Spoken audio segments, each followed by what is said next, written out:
2 decades ago, we kissed goodbye from home with mixed feelings, having to part with loved ones to join loved ones, but we knew we would return soon.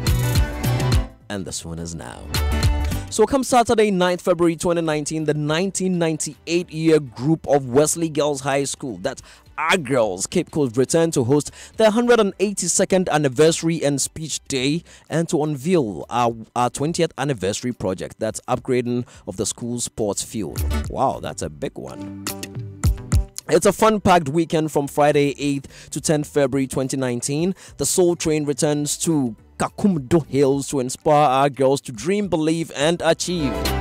Come join in the celebration. All old girls, parents, families, teachers, friends, and the general public, and most importantly, your boys from Kwabuchi. We are coming.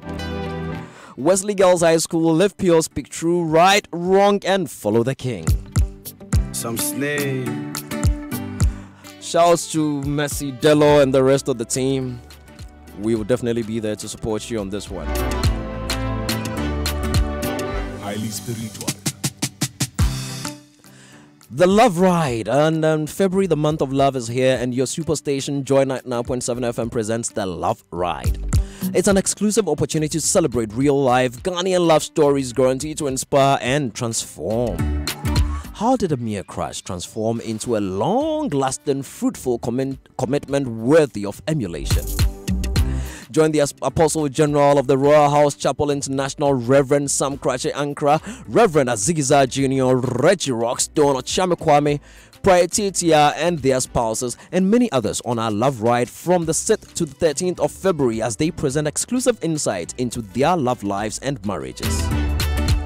Don't miss these revealing insights on our Love Ride this Valentine only on Joy 99.7 FM. Stay tuned into our superstation Joy 99.7 FM from... Yes, and you can tune in with your questions, comments, and experiences, and then you could win an exciting romantic Valentine dinner with our celebrated couples and the legendary king of romance, Kojo Enchi, the music man. Yeah, Ghana's first representative at the BETs.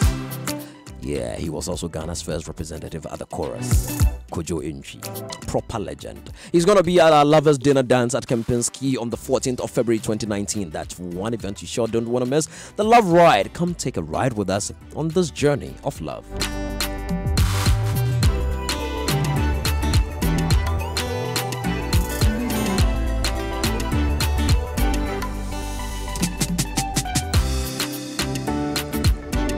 So yesterday, the 3 Music Awards unveiled their nominees.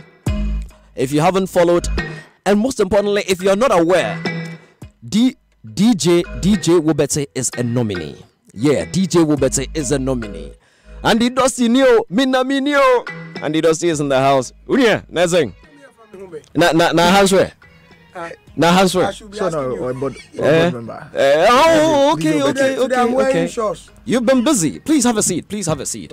We've also been joined by Richard. No, kind of Richard. That sounds nice. Richard.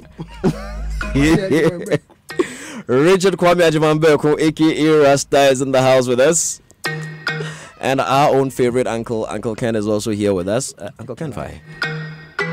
Gentlemen, good afternoon and welcome to the show. Good afternoon. Yes, Kwame, how's the weather in Ibri? It looks beautiful as usual. We are coming there soon. G-Town. No, unfortunately for you guys, we've hit our limit. The number of societal. What are you talking about? Societal what? G-Town that different people that we would want to accommodate in. Wait, so. are the lands finished? It's not about the land. We understand. G-Town is allergic to. We still don't. G-Town is allergic to. We are better off without you. So no. In fact, you don't want us there. What is he saying? Presidential height. Case closed. I say we know. So are you saying the president shouldn't go to Ibri?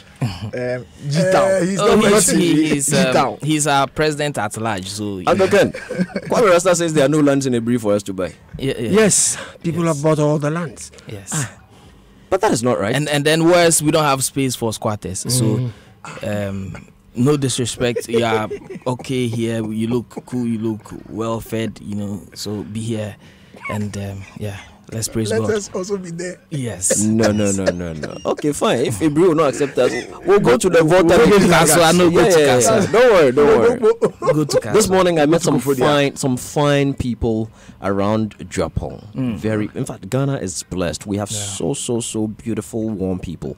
And you know, when I was making my journey, I was with a gentleman, one of my colleagues, and he was telling me that, look, when we got to the place the baboons were, he didn't know that, you know, by the roadside. By the roadside. And he said, if this were another country, the tourism ministry or whichever agency is responsible would have helped create jobs for people that not even a sanctuary. Let them be by the roadside just like that, and just give a sign at the entrance when you're entering from the Tema roundabout, the motorway roundabout, that baboons. No, just have a small banana market and put a sign there, feed the baboons on the way. So that when you get there, people buy some bananas. When you get there, just throw it to them. And you can imagine what it would look like. You actually give a sign, slow down. There's no slow down, nothing there. And these baboons just cross the street. To be fair, back in the day, it used to be. But I'm talking times that we had. I mean, Kofi Annan and as UN Secretary General, and Professor Tamils was also a candidate. That was a long time ago. So yes, we used to. Those of us who are very familiar with that route. Yes, but. Again, you see the wisdom your friend, suggested. It would take a whole committee. Why should this take committee? Uncle Ken, what should it? And whereas after they present their white paper, it won't even see the light of day. But I don't get it, gentlemen. How hard is it to just put a sign that when you're entering this road that you are taking has there are monkeys and baboons or whatever it is on the way. Feed them. And so when you're approaching that stretch, about 100 meters or 200 meters to that stretch, they warn you, slow down. Baboons along the path. But the place human being days have they no feed one. State decision making is complex, and there are procedures to it. You know, so in systems where the procedures is not possible, that's the situation. That's the reality. I'm describing the reality to you. The reality of nonsense isn't realities at all. On that note, very serious people. Please, let's continue. Yes. So, 3 music awards. You announced nominees yesterday. When is the event, Sadiq? March 30th. Sadiq, I've heard people ask, who's the spokesperson for 3 music awards? Well, I speak for 3 music awards as well. Who is the CEO of 3 music awards? I'm the executive producer. Sadiq, why? Why are you doing it all? Are you the Harry Lord? Are you the current day Harry Lord? I can't be Harry Lord. No, because we need to find out if you are the current day Harry Lord. There's too many ventures I'm involved in to be Harry Lord. No. Kwame, you know Harry Lord? In fact, my father used to repair his father's car. And then when he passed, he assumed the car. So he also, so I've known him since infancy. No, but it's an entire team. Relax. Uncle Ken, you know Harry Lord? I edited the Asantua. Exactly. I edited the Asantua, the script. With various back in the day. Yeah. Okay. Because Harry Lord was a writer, producer, director, actor, lead cameraman, lead actor, lead editor, the distributor. There was a horror character. It looks like that's what you're doing with 3 music awards. No, I mean, I can't do that. 3 music awards. But you are doing it so you can do it. I'm not doing that. That is exactly what you are doing. No, I'm not. So who are the other people who exactly? So if I wanted to say that, and George said. So who are the other people? Okay, so there's Eddie. There's Edward Owusu. Okay. He's Kwame Rastan. He's what? What is he? What's his role? He's an associate producer of the events. Okay. There's what's it called? Ricky. Okay. There's Natalie. She's also a producer of the event. There's Leslie, Fantasy Dome. There's Edmond also. So these are all producers of the event. They are everybody's playing a role, one or the other, related to the production of the event. Related to the production of the event itself. But we don't hear them come out to talk because the policy of the awards is such that I speak for the awards as well. Because so George is right. You speak for the I speak and I'm the producer. Okay, but it's a different thing altogether. He asked you a question and you sidestepped the question to tell him that you are executive producer. The question he posed was, who is the CEO of 3 music awards? Okay, so this is the point. I am. Okay, wait. You are the CEO. Let's don't worry. Relax. Okay. You are the CEO. Who determines how many tickets are printed for the event? How many? Myself and the partners. Okay, hold on. Yourself. Who determines how many tickets go to the media? How many tickets go to the media? Myself and the partners. So you are the CEO. You are the protocol officer. You are No, I can't. When I say partners, there's partners also. There's multimedia in there. There's fantasy in there. I can't determine in isolation. Okay, so why didn't you ask that? Who determines the nominees? You see, who determines the board? So am I the board? You see how. I'm not a research team. You see how this world is. Yes. Karma is actually a B. Yeah. Yes. If it had been anybody else, Sadiq will come and sit. No, but it's a whole organization. The fact that and chastise and say, "Oh, they should do this, they should do that." That's how we are. Let me talk. Let's Uncle Ken learn. That's how we are as human beings. Exactly, Uncle Ken. It's very, very easy from the outside looking in, telling people what they should be doing. No, but Uncle Ken. But let me say, Uncle, so I can't react to this. Uncle Ken. Uncle Ken. Is he getting the job done? Talk, Sadiq. Okay, is he getting the job done, Uncle Ken? Who is Sadiq? Is he getting the job done? Regardless of getting the job done, because hold on. And I'm looking at George speaking for Chatterhouse, having done so over the years. No, but proud to George, Teresa. Hold on. Yes, hold on. It was actually near Chairman. No. Now, please, George, in your case, I haven't, and not because you are sitting across from me, I haven't seen a better speaker for the award scheme since and after, and then now you, hopefully. Please. You see, the point is, if you take out George, this is Ghana with just about 30 million people, and then you come and take Camera Rasta to speak for what? If there's an Abu getting the job done, but for you enumerating the various offices, I didn't even know Sadiq was the CEO. So it doesn't matter. Is he getting the job done? Making a point. Kwame, too, you are not talking. Uncle Ken has the floor. I have the floor. Why? Uncle Ken, please, you have the floor. Kwame, the issue is very simple. Nobody is saying if Sadiq can act in all the capacities, it's our problem. No. Okay. He was posed a very simple question. Yeah. And he decided to sidestep and go round in circles. And that was my beef with him. Okay, so this is the question I was responding is the right person to speak for 3 music awards. Yes. Because he knows 3 music awards inside out. Yes. He initiated the project. And so knows everything, and he's the best person to talk for it. I mean, I don't have a problem with you talking for it. I just want you to accept that you are CEO, as well as spokesperson for that one, communications director, executive producer. No, but the CEO is executive producer. Not all the time. No, in this case it is. In this case, yes, we are saying that's what we are saying. No, George. Okay, so George has studied communications. He understands something. Every organization have their own communication. Oh, George, we've got a lovely lady here. Yes. Very, very lovely lady. But we'll come to the lovely lady very soon. But Sadiq is effective. Oh yes, simply put. Yes, Sadiq, I've been looking at your nominees, and I've actually been. I spent some time last night looking at your categories. Yes, and I found some of them quite interesting, and I wonder what the category definitions really are. For instance, when you say Music Woman of the Year, what do you mean? Okay, so this is the music category woman definitions. I think that we put the category definitions out yesterday. But essentially, this is it. I just want to get it. Please get it out. While you get it, you can also look at the Music Man of the Year. This is it. It is the most outstanding and dominant female act on the basis of the popularity of her recordings and performances, with at least one video released within the year. This award goes to music's leading woman of the year. Okay, so it's nothing related to vocal performance? No. Okay, now when you come to Music Man of the Year, same.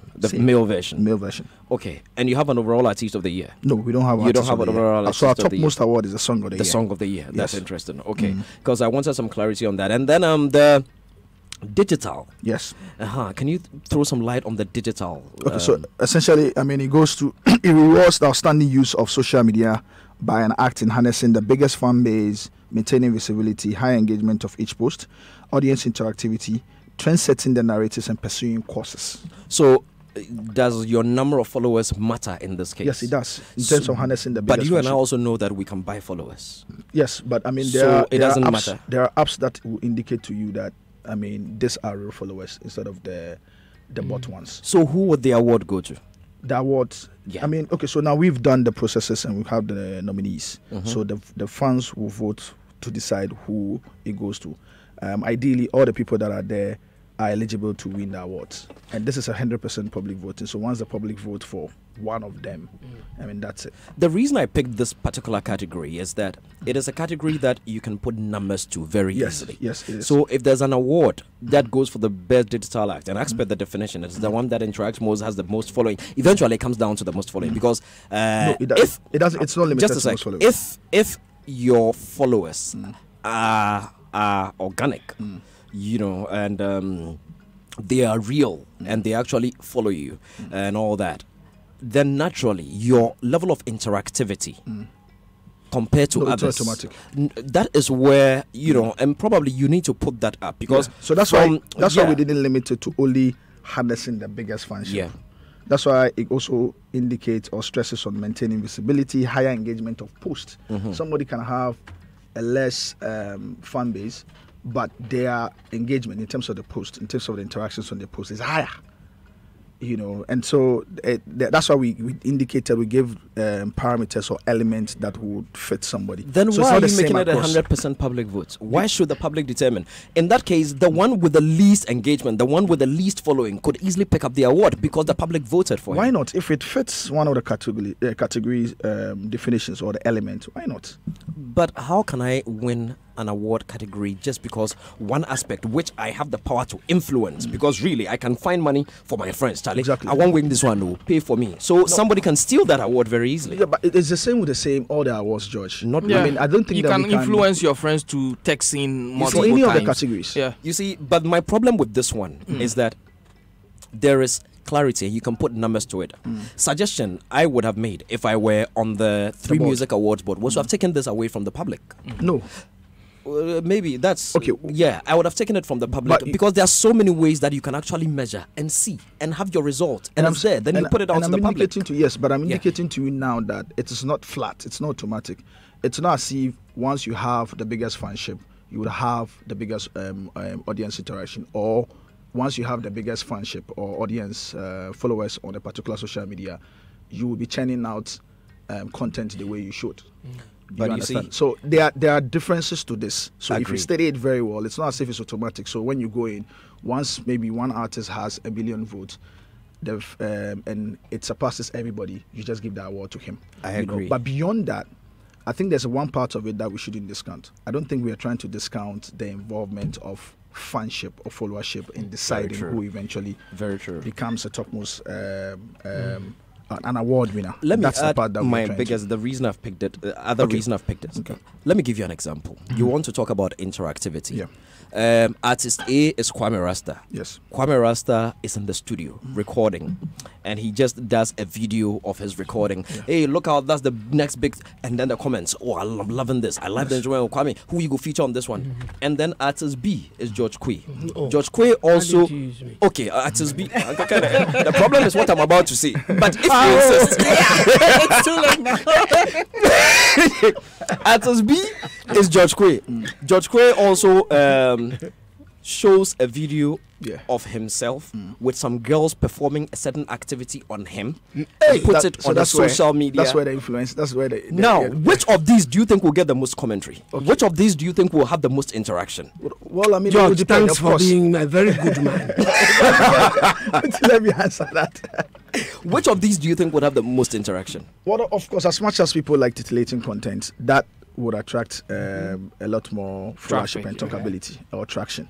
But it does not mean that it may contribute to the bottom line in terms of some of the things that we're looking at. George, you two guys, don't take all the time. That was my last one. You know why I've enjoyed this banter, between you and Sadiq. I can imagine it from the other way around. Sadiq questioning you about VGM. No, it's not my time yet. In fact, this is your ground speak for the board. Very interesting. You can always find loopholes. No, this year I'm not gonna speak for the view, so I can sit here and grill them. In what people I can sit here and grill them. So you are confirming that this year I'm not going to speak. Oh, I'm proposing it. If the board accepts and he does not appoint me, they're not going to accept. Yeah. Oh, you never know. No. Because somebody needs to sit here to be because able to. It's not. It's going to be somebody who has playbook. developed. A certain knack for it. Other than that, no, it's interesting. I like the bit about them not having made the musicians send in the entries. Yeah. I like that bit. Yeah. They sat down, viewed the scope, and then chose musicians and informed them. Yeah. And then the musicians agreed to them being in those various categories. So I mean that was a very nice thing to do. It resolves a lot of problems. I like that. Sadiq, when is the event happening? So March 30th at the Fantasy Dome. 30th March at the Fantasy Dome. So this is the event that unveiled the Fantasy Dome. Yes, I remember. Yes. And when is yours? VGMA, it's in May. It's either first or second Saturday. A month after that. Right? It's gonna be in May. So we'll see how it goes. Yeah. Have you settled on performance and stuff yet, or it's early days? It's early days. Is Jocelyn Duma hosting? Well, likely, never can tell. we're hoping to a return of Jocelyn on the show. No, Jocelyn has agreed to give them a discount. A discount. But regardless, is she coming or not? It's okay. You're open to that. Kwame, I don't know if you have any thoughts on 3 Music Awards. No, I mean, we have the CEO, the communications director, the executive producer. I haven't again overheard him list the quality of professionals who are bringing their skill set to bear on this year's event. I can only say that I wish them well. And Corporate Ghana, this is a legitimate scheme that is giving us an option to what we already have. So if you are listening and they come to your doorstep, we can vouch for their credibility. This year, thank goodness, they are partnering multimedia. Oh yes.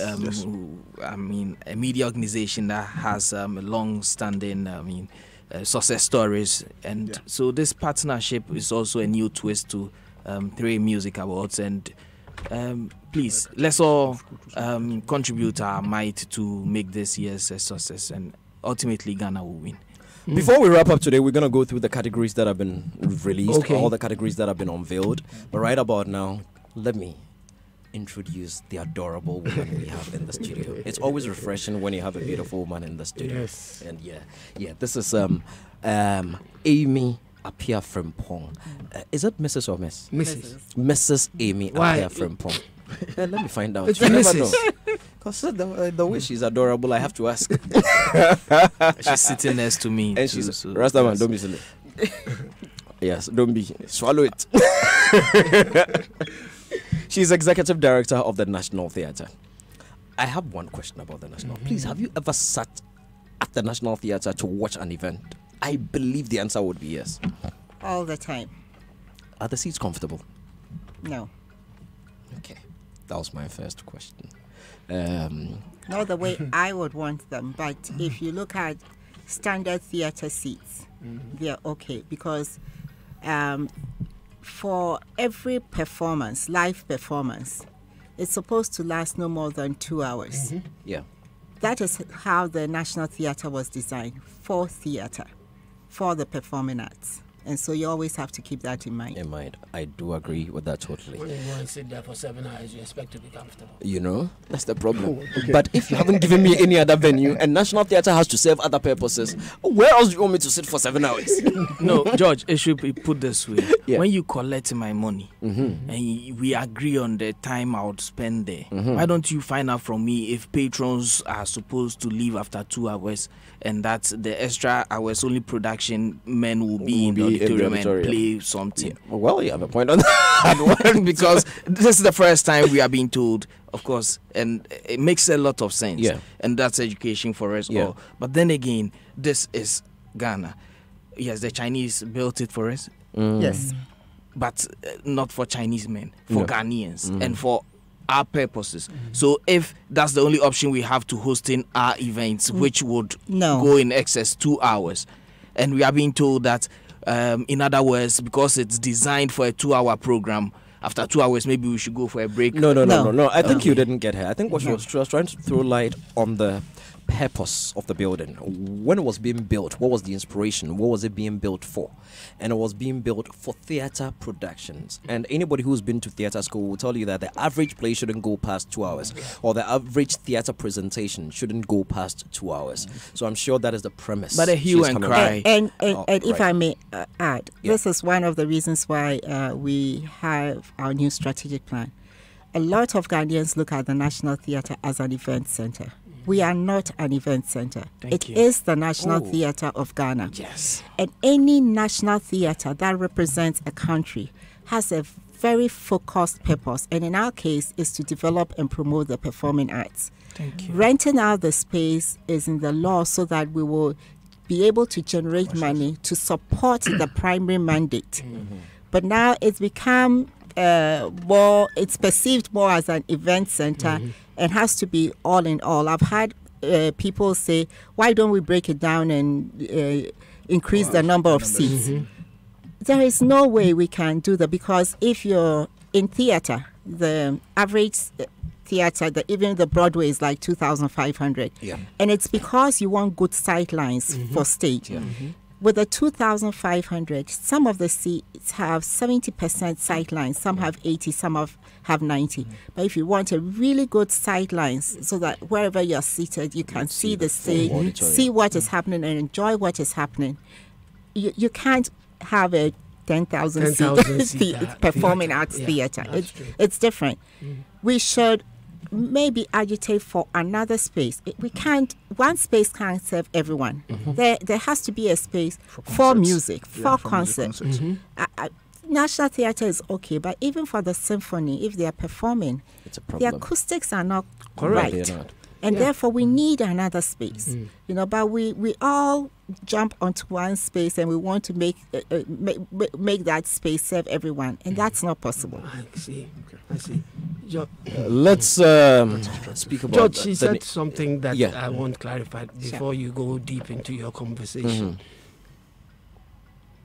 Until I got invited to the National Theatre by Emmy to hear them talk about their new strategic plan.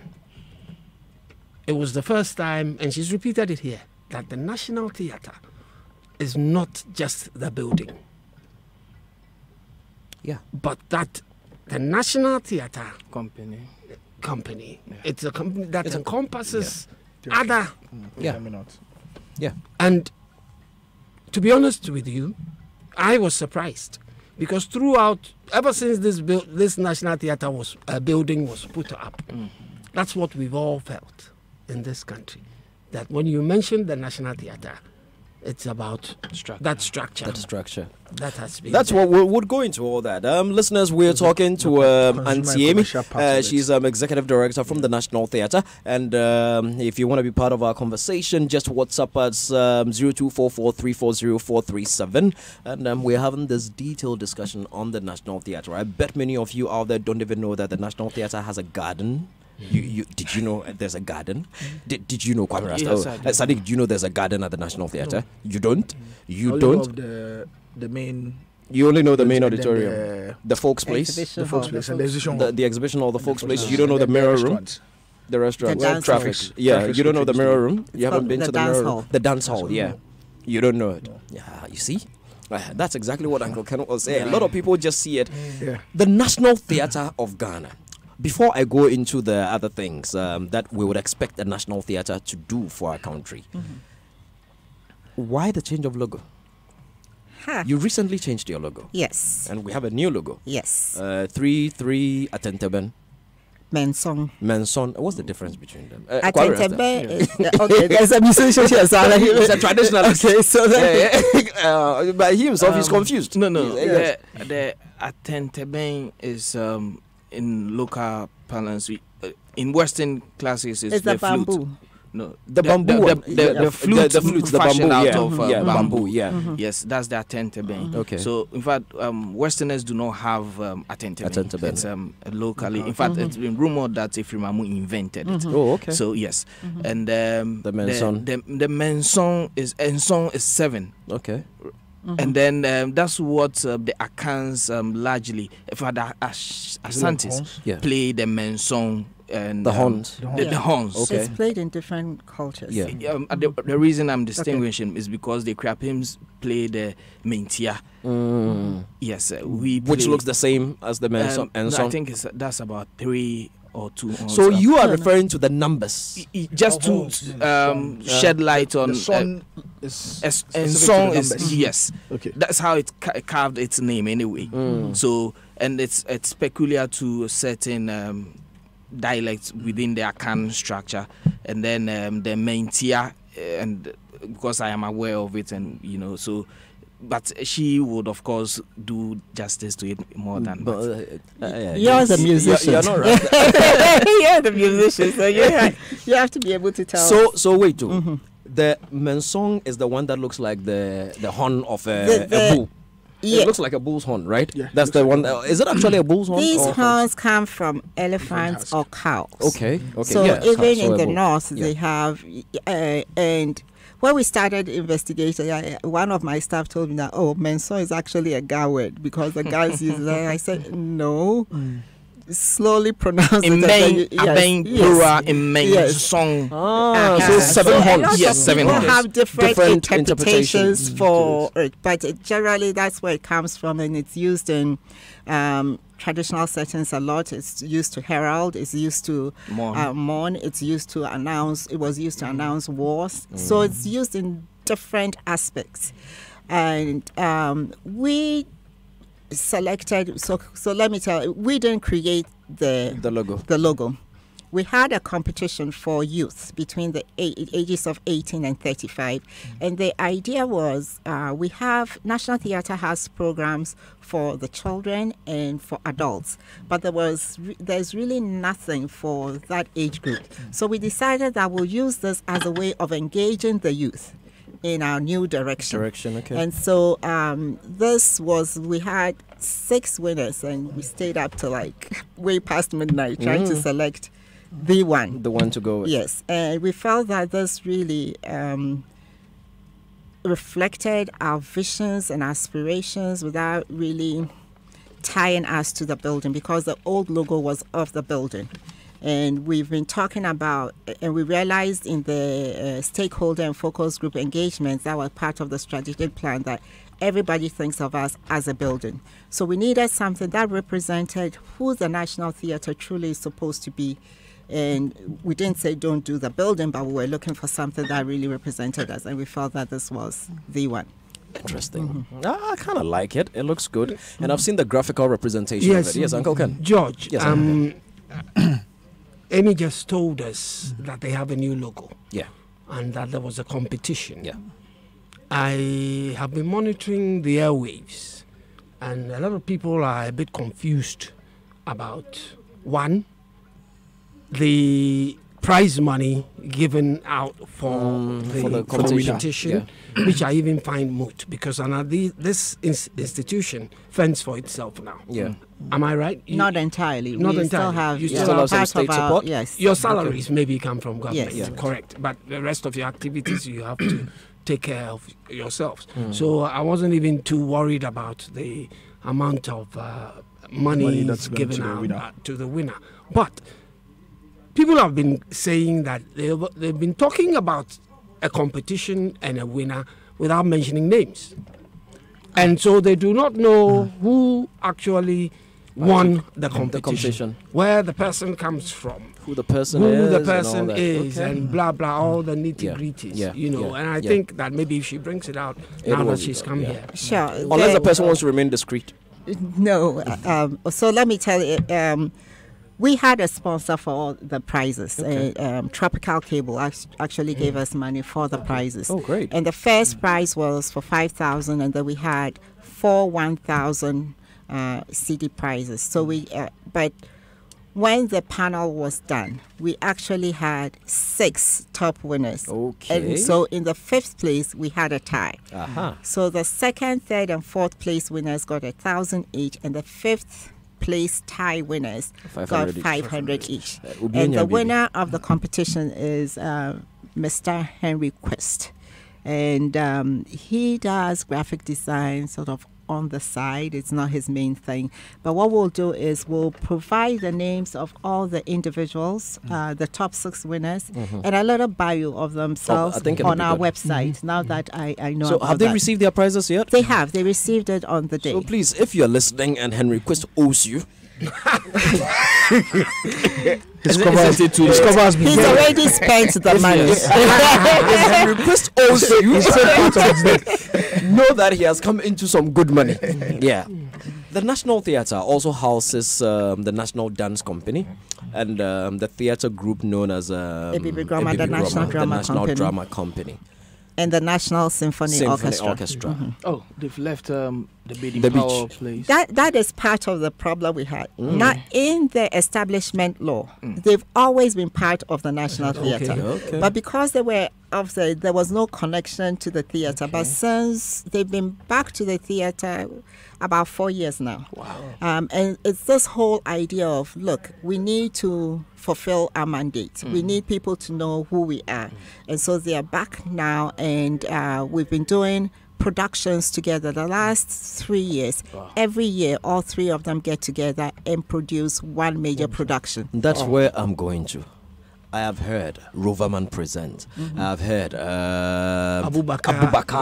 I've heard Chief Moomin. I've heard April Productions. I've never had the National Theatre of Ghana present. And I don't know if anybody here has heard.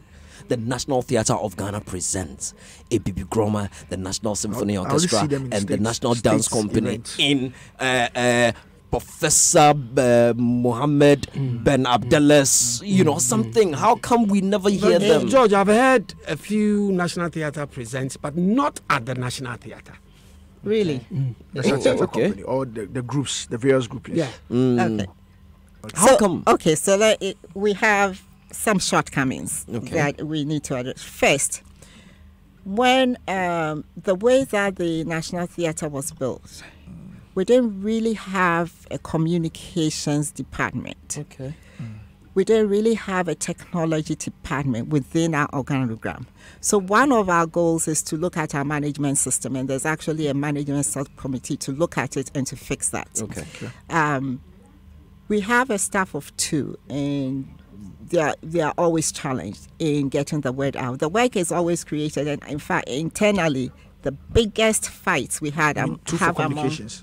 Yes. Okay. The biggest fight we have among staff is we do good work, but nobody hears about it, and we're getting tired. Exactly. And some of them are actually with international presenters. Yeah. So the last one we did was Agro with the University of Ohio, and we had 3 days of workshops that came with it, which is where we got the inspiration for our Shape Clinic that will be announced on Monday. So we've been doing a lot of work. It's just getting the publicity to get the word out, to let people know who we are.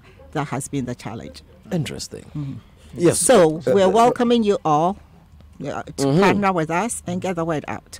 We're looking for partners. I mean, for us, it's not a problem. At least let us know that there is something going on, because some of us have been so passionate. I think I have even watched more theatre productions at Legon Drama Studio than at the National Theatre. Well, then come back to the National Theatre. It is not me, I don't hear, but the only productions I hear about are Rovermans. Okay, so I'm going to get your email, all of you, and I personally will make sure that you get all that information. George, I think what's impressive to note is... No, you cross-scribe and rest. Okay. Let the rest of them go first.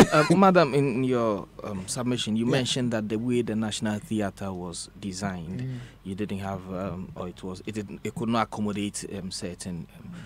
Now, if you say the way the National Theatre was designed, and you do not add the National Theatre Company in terms of its structure on paper, and I suspect, and if I am wrong, you correct me, because there's always that misconception.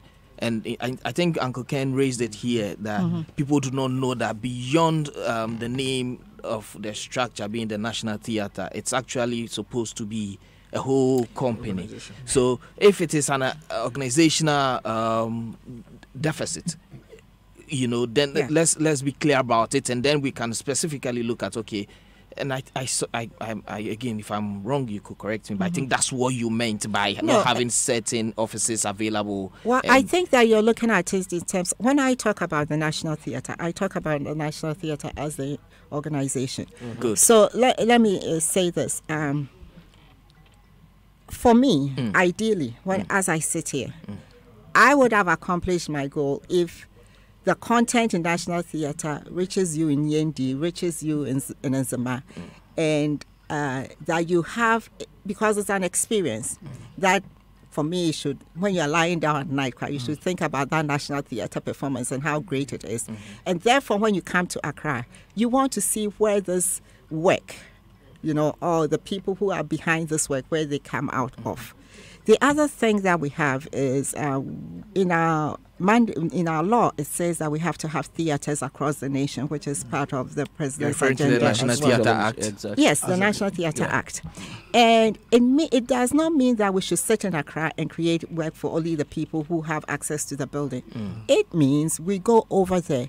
So in our strategic plan, we're looking at partnering with spaces across the country, because we know there are spaces, and we are not only looking at spaces within the major cities, but even so if we go to Ashanti region, we are not going to Kumasi, we'll go to Konongo, Numasi, something like that, so that we're reaching you regardless of your geographic location.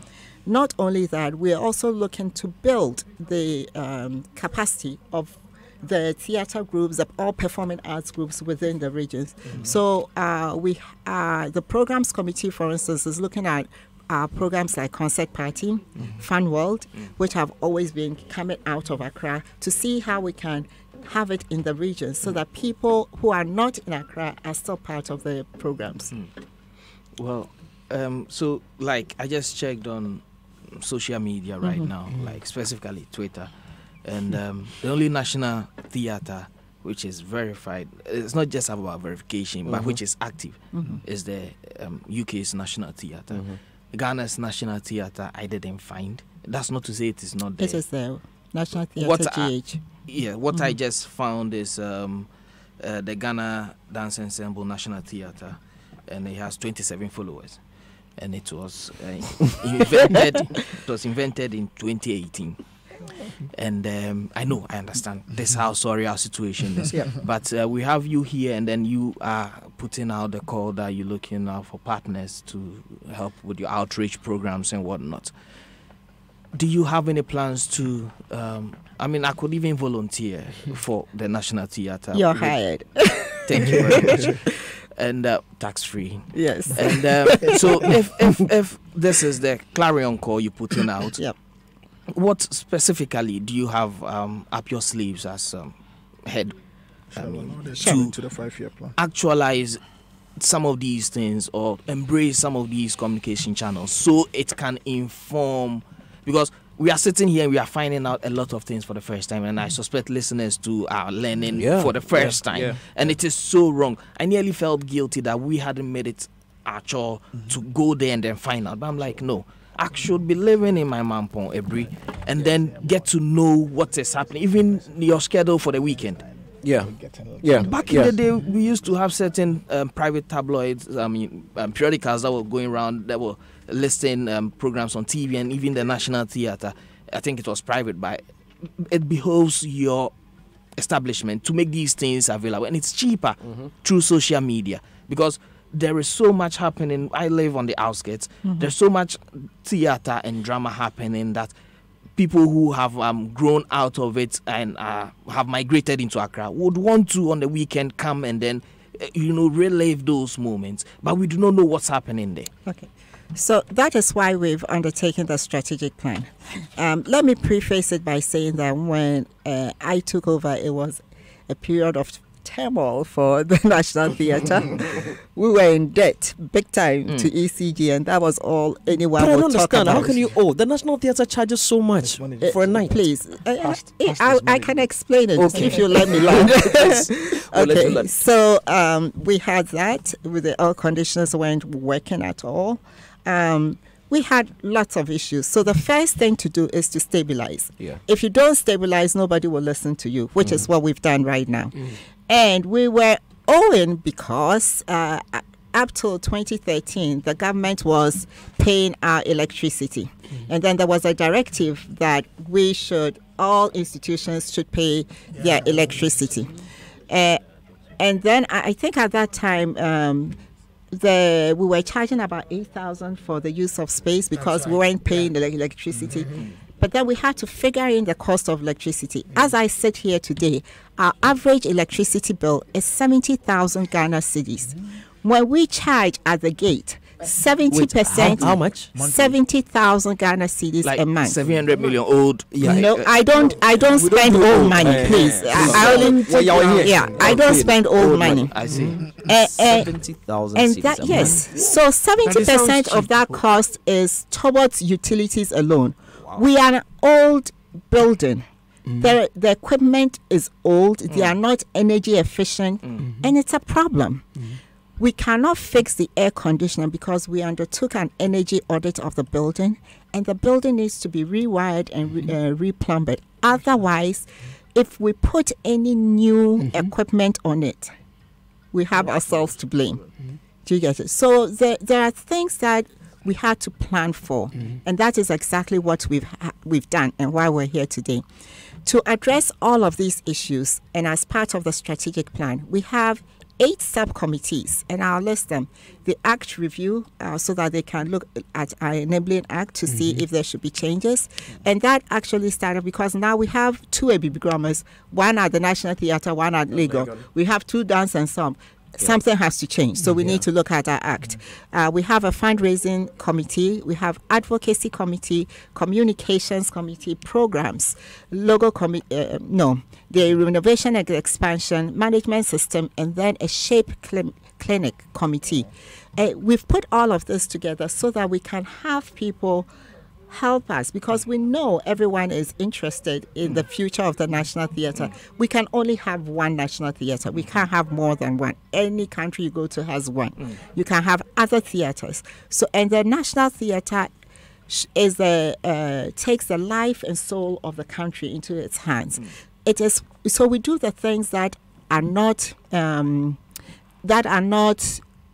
financially beneficial, but it's essential that we do. For instance, developing new audiences. So if you take a program like Fun World, we cannot say that because of the electricity bill, blah, blah, blah, we should charge 10 cedis for Fun World. But we need to groom the young ones, because if we don't, it gets so they will not be interested. It's important for us to do it. Concert Party is a uniquely Ghanaian art form. Nobody else has it. We all know what it costs to put up a concert party, so we have to do it. This is who we are. We have to hold what makes us unique into our hands and project it. True. So that's what we're doing moving forward. Anthony, I have a question. It may be a little personal, but it's still part of it. Whose duty is it to renovate or keep the National Theatre running and keep it in business and ensure that all these things that you say need changing have been changed? Because if all these equipment are obsolete and they are not energy it should be somebody's responsibility, because it was it's guided by law. I think PNDC law 259 1991. That's what's guiding it. So shouldn't there be in there somebody's duty? It is. I mean, I think that I always say that it's the executive director's duty to bring to the board to the necessary authorities. For a long while, for about 8 years, the National Theatre has been without a substantive executive director, and that creates a problem. Of course. Yeah. Why? The people who were there were always acting. There was never a substantive. So, and if you are acting, there's only so much, yeah. So that in itself is a problem. But anyway, we're at the point where we're doing it.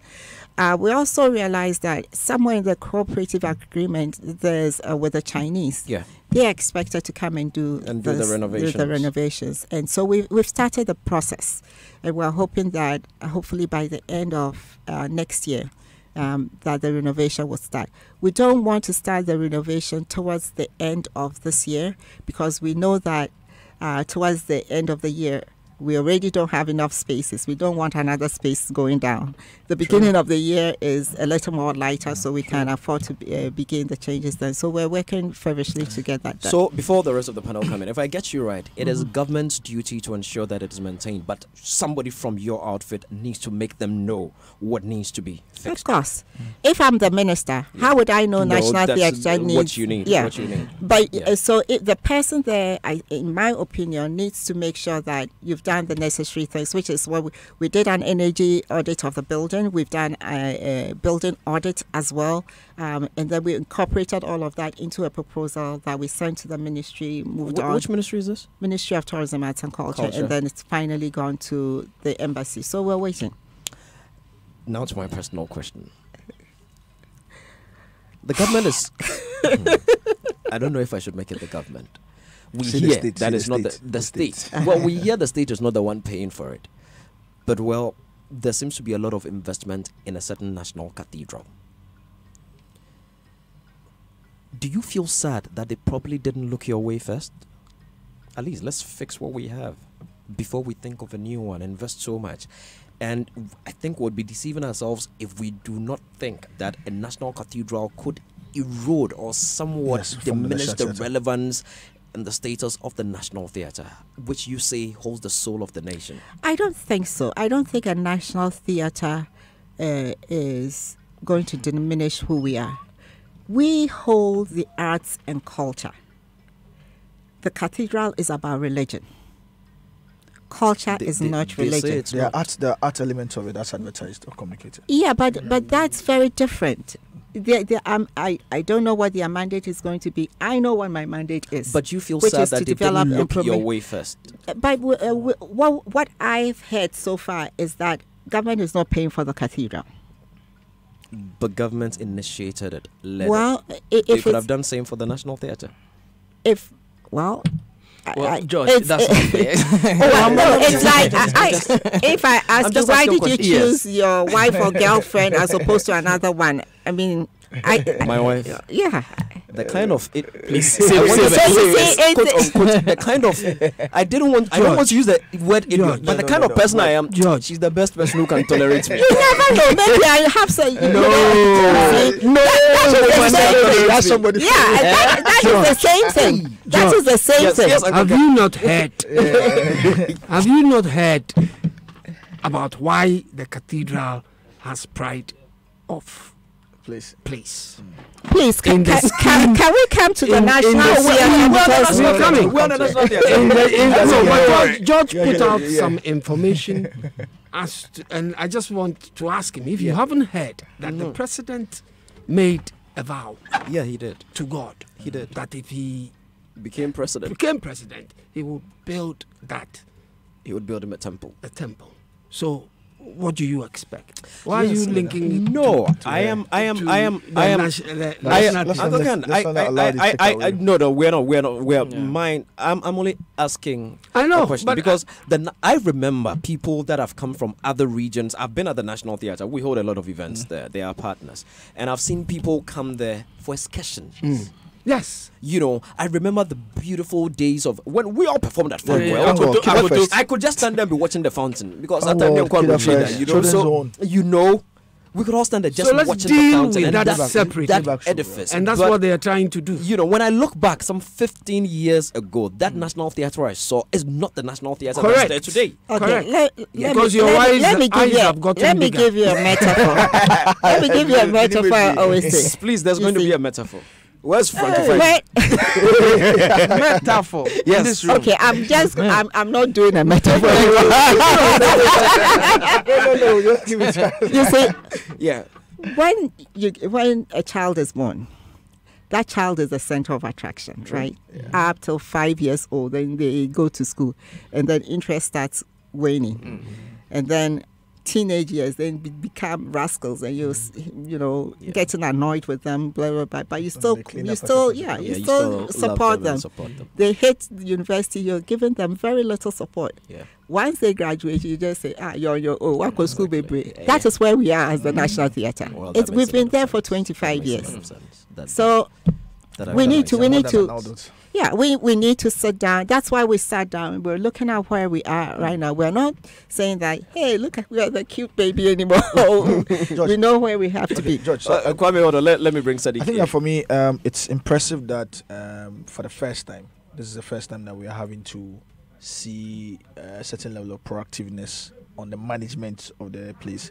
From the way she speaks, you could see a certain level of sincerity in identifying the challenges that exist and creating efforts or a roadmap in ensuring that they will be able to fix it, which is commendable. I mean, I can just wish you well, but I know where George is going to, where there's a certain level of state involvement in how you achieve your goals. I see that you've created a fundraising committee, for instance, and I'm sure one of the places you'll be looking up to for funding or certain level of financial support will be the state, or the state taking a lead in helping you, just like they did for the cathedral, in helping you raise some funds, so I get it. So for me, my call will be to the state, like I did the last time, that if they have some funds to give, this is the place. Because like they said, I didn't know that the National Theatre, for instance, I knew about the Bibi Gruma and co and stuff like that, but it's the physical, the events, it's serving as an event location and more,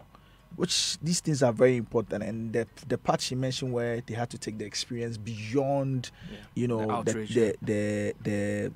venue, and probably even creating content out of it for the international market is very important, and it could play a very important role in the whole tourism marketing process. So the state should put their minds to it. If they can lead the process in the same way, probably make a vow.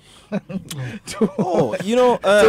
before I bring you in, Uncle Ken, I don't know if you have, before I bring Rasta in, very good. We'll be wrapping up shortly, and we'll let Auntie Amy give us, if there are any activities coming up this year that we should look forward to and all that, and if there are any ways in which we can support. But for me, I have held back. Look, let me be frank, Auntie Amy, and don't take offense. And anybody listening out there, I think today they just threw Auntie Amy to us just to come everywhere. The thing is that, look, we have neglected our theatre in this country in general. Creative arts.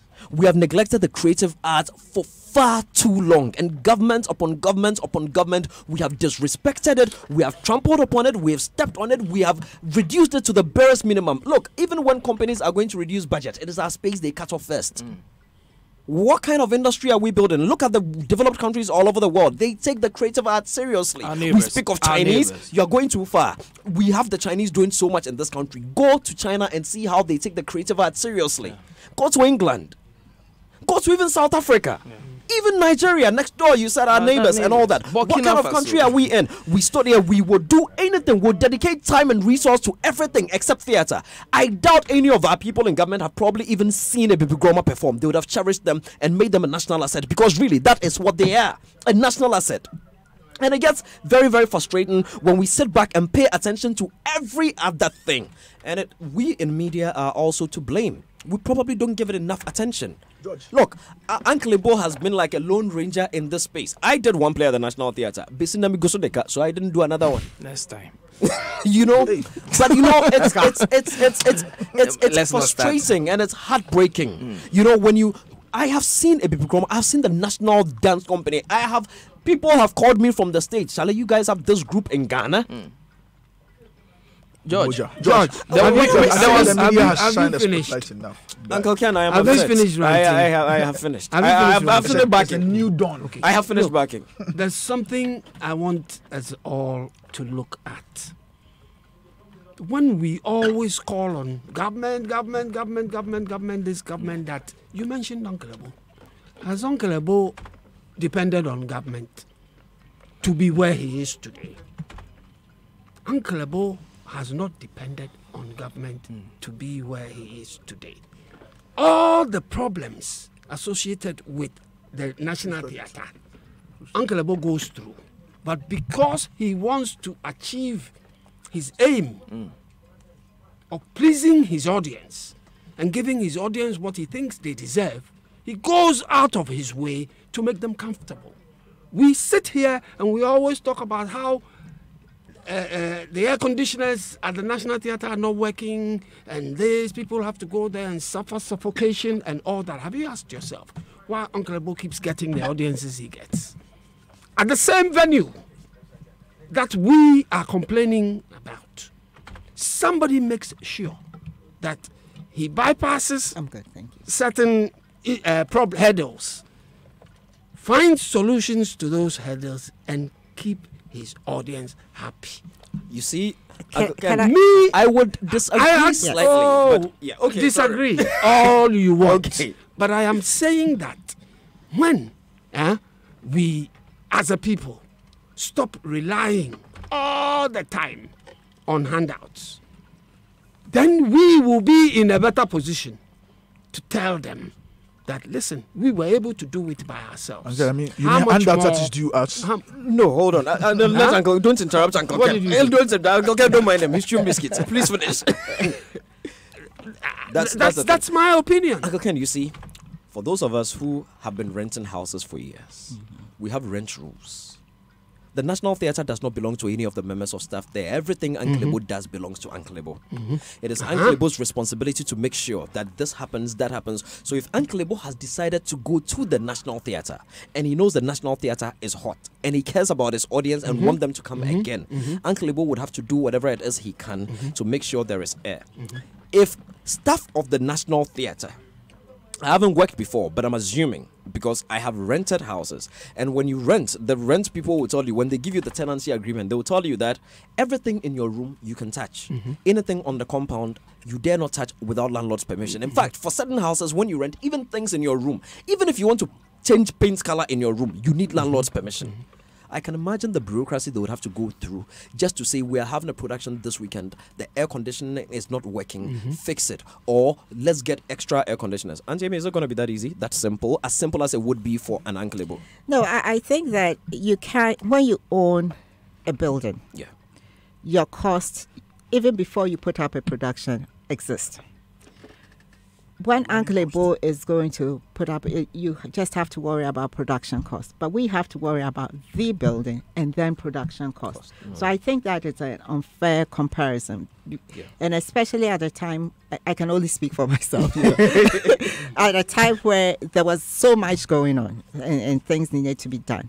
But that's not to say that we also haven't been complacent. I think we have. I mean, I tell my staff that for the 8 years that there was no one in authority, people tend to do what they want to do. You know, in Ghana, people come when they want, people go when they want. Well, people do things. You understand? And so the whole culture even has to change. And that's the reason why we're where we are today. Yes, there's been a gap in our. We've been a little. You know why I'm glad for this? You remember when the new board was sworn in? Yeah.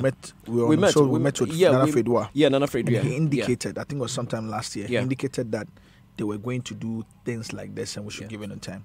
What I'm happy about is that often, with state organizations, when there's always talk shop going on.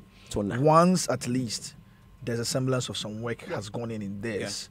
For me, that's why I'm saying that's impressive. I mean, this is the first time in the history of the theatre that we are seeing this level of sincerity with regards to their challenges and fashioning out a way on how they can approach it. I think it's a good thing. We should welcome it. As much as we shine the spotlight on their challenges enough, it's time to also probably shine the spotlight and give them the support and see how. Probably not only sit and observe, but just jump in and help. And see what we can do. So, Angie, what's happening this year at the National Theatre? Let's wrap it up. We have a total of 113 programs at the theatre alone.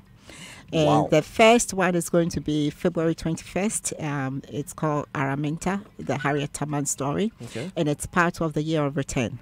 Those of you who know about Harriet Tubman, the Underground Railroad, so we're looking at her as a heroine. And in the same, and she's always believed she comes from Ghana. So looking at her and then looking at the story of Yas Antoine and then juxtaposing these two heroines in our journey or in our history. It's going to be a dance drama which features all three resident groups. So it's going to be with an international choreographer co-choreographing the piece.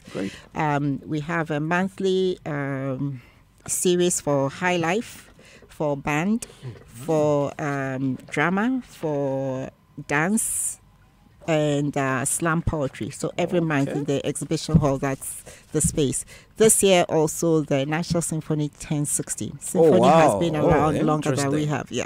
So there'll be 3 major productions from them as well. So look out for it. All the details will be coming your way. Shouts to Russell Combs. Yeah. Okay, that's cool. So we would look out for the date, and if there's anything we can do to support, I'm sure we would gladly, in our own small capacities. I mean, we are not big celebrities. We are not even celebrities, but we have some small following on social media, genuine following. Okay. When we put it there, they hear. And we will also like to go into small towns and cities. So if you don't know your hometown, go find your hometown, be a star in your hometown, and then we'll bring a program to your hometown. My hometown is not far from you.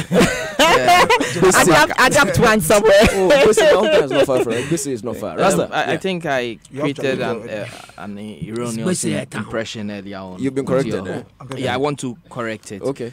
So the National Theatre GH on Twitter. Yeah. I mistook that for the Ghana Dance Ensemble. Okay. Which has 27 followers.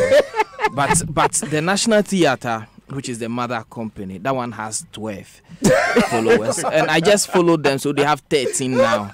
So that is, I just wanted to correct that. But quickly. There's 5 more in here, so maybe by the time I leave here. Please, God and country. Uncle Ken, please have you follow them. Please follow them. On Twitter. The National Theatre on Twitter. On yes. Twitter. We want to make sure they get to 20. Yes, today. Please, and then quickly. What's the address? What's the handle again? The National Theatre GH. Please, listeners, please, wherever you are, follow the National Theatre GH right now. George. We want to make sure they get to at least 100. We are creating a new Twitter account for Uncle Ken. That's good.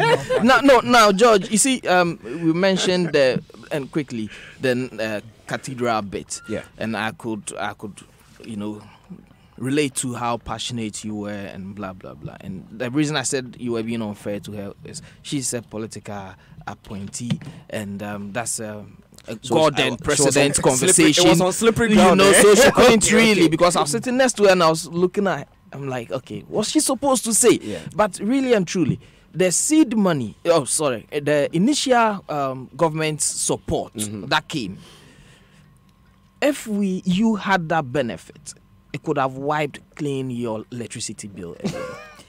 So I forgot to mention the electricity bill, the past year of 600,000 has been paid off. It was paid off last year. Wow. Last year? Yeah. So now you don't owe electricity? We don't owe. We just have to keep up with the current bill. So you want to maintain the air conditioners? You want to maintain the air conditioners you have there? What's the issue with the air conditioners? We cannot change the central air conditioner, but what we've done is we've bought 3 more to supplement the central air. Because if we have to replace, we have to do the rewiring. And we can shut it down now. No. Especially. Yeah. Auntie, thank you very much. You're welcome. I mean, you just made it clear that change really has come. Auntie, if you guys are done, maybe they should hire you for the conference center. So, do you have an executive director now?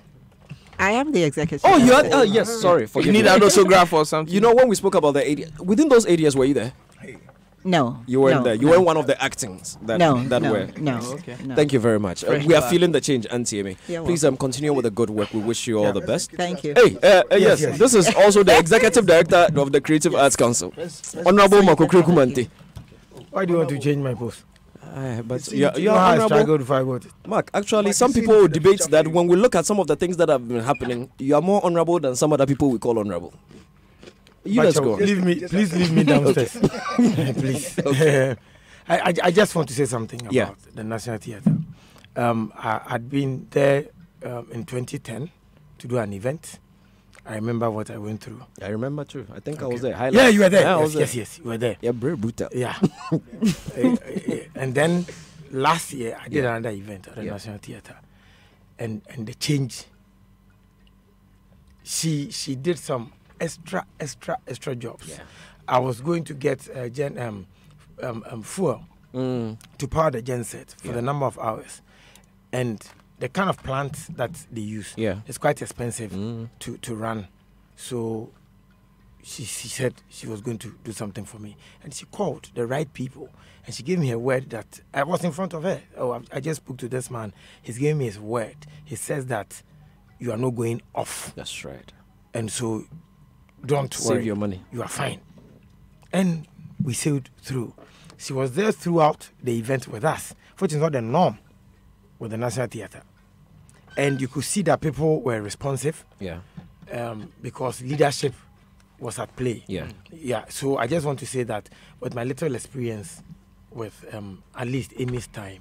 She deserves another time. She deserves accolades. Let's give Auntie Amy some accolades. Accolades. Thank you. Auntie Amy, I'll come and see you. Yeah, I think it's about time we did Run for Your Wife again. Maybe this time round, my cost is low. Run for your life. Wife.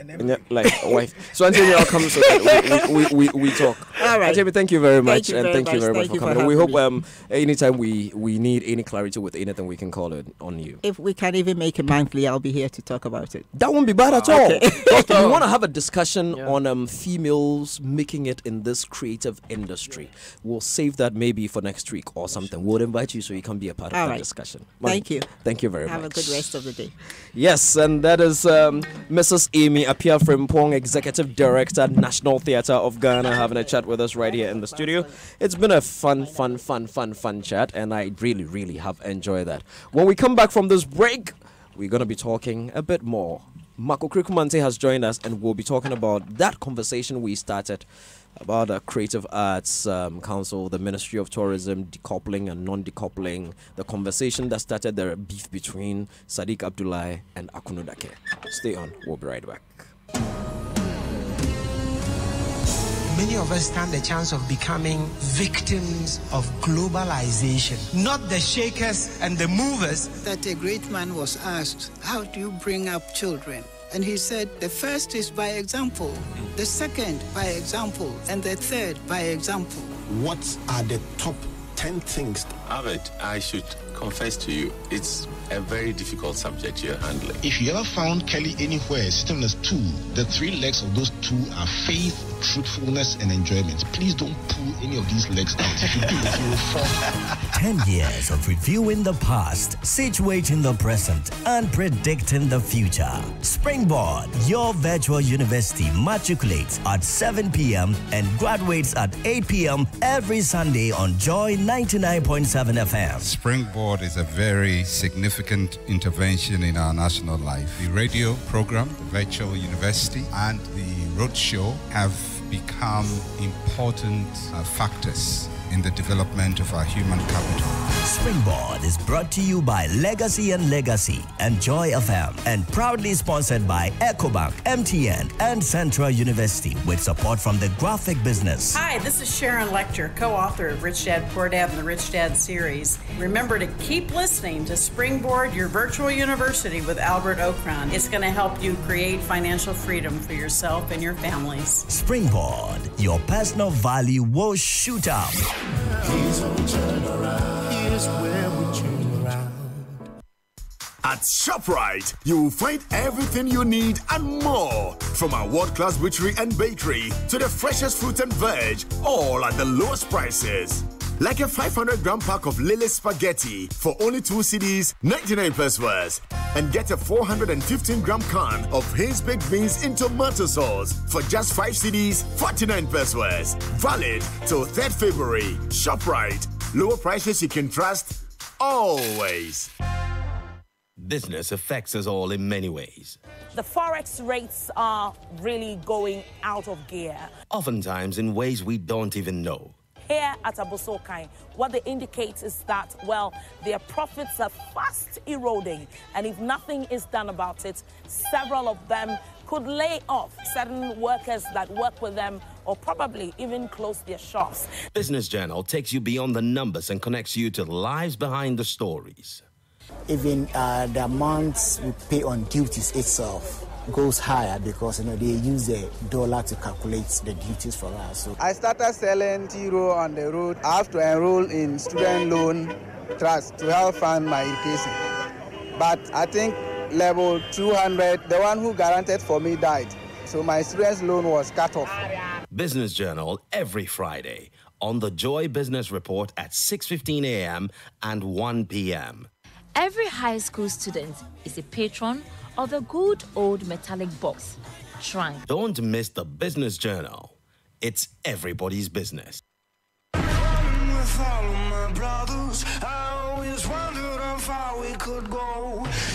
Joy Prime is proud to present the popularly acclaimed telenovela, The White Slave, an amazing story on slavery as never told before. Stop! I don't want to kill you so easily! What are you going to do? Nicholas, please, you can't do something crazy. The White Slave tells the story of a little girl who lost her family. She will come back looking for justice to free her people and become a legend. Will justice be served? How strong can a woman really be? I will travel there with the title of a marquise. I'm going to do everything in my power to find my family and be with Miguel. Witness the most intriguing twist to the story of slavery as we know it. The White Slave, because blood is the same color. The White Slave, premiering on 20th February at 8 p.m. exclusively on Joy Prime. Joy Prime, real entertainment.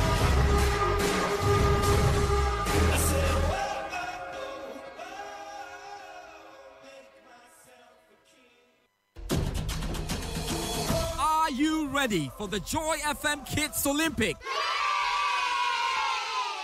Is your child a budding sports talent? Is he or she a healthy competitor? And most importantly, between the ages of 5 and 12 years, then your child could be the next global sporting icon. That journey to greatness begins at the maiden edition of the Joy FM Kids Olympics. 3 Saturdays of absolute fun and healthy competition in athletics, table tennis, swimming, football, basketball, and taekwondo on the 9th, 16th, and 23rd of February 2019. Venues: Lincoln Community School, Elwak Sports Stadium. Simply log on to myjoyonline.com to register. You can also pick up your form from the front desk of Joy FM or get a copy of the junior graphic for registration forms. For more information, call 0244 471 402 or 0249 862 903. The Joy FM Kids Olympics, where the search for the next global sporting icon begins. February, the month of love, is here, and your superstation, Joy 99.7 FM, presents The Love Ride. An exclusive opportunity to celebrate real-life Ghanaian love stories guaranteed to inspire and transform you. How did a mere crush transform into a long-lasting, fruitful commitment worthy of emulation? Join the Apostle General of the Royal Health Chapel, Reverend Sam Crunchy-Ankra, Reverend Azigiza Jr., Reggie Rockstone, Ochiame Kwame, Prior Tetia and their spouses, and many others on our Love Ride from the 6th to the 13th of February as they present exclusive insight into their love lives and marriages. Don't miss these revealing insights on our Love Ride this Valentine, only on Joy 99.7 FM. Stay tuned in to your superstation with your questions, comments, and experiences, and win an exciting romantic Valentine dinner with our celebrated couples on the 14th of February 2019. The Love Ride. Come take a ride with us on this journey of love.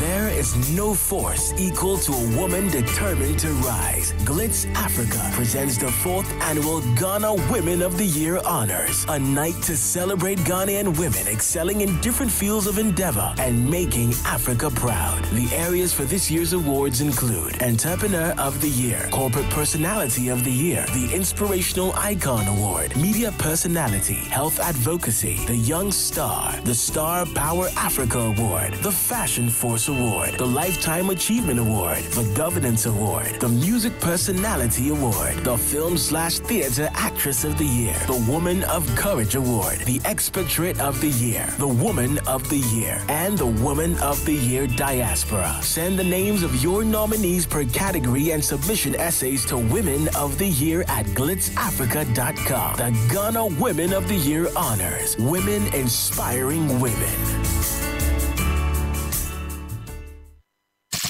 It's Showbiz A to Z.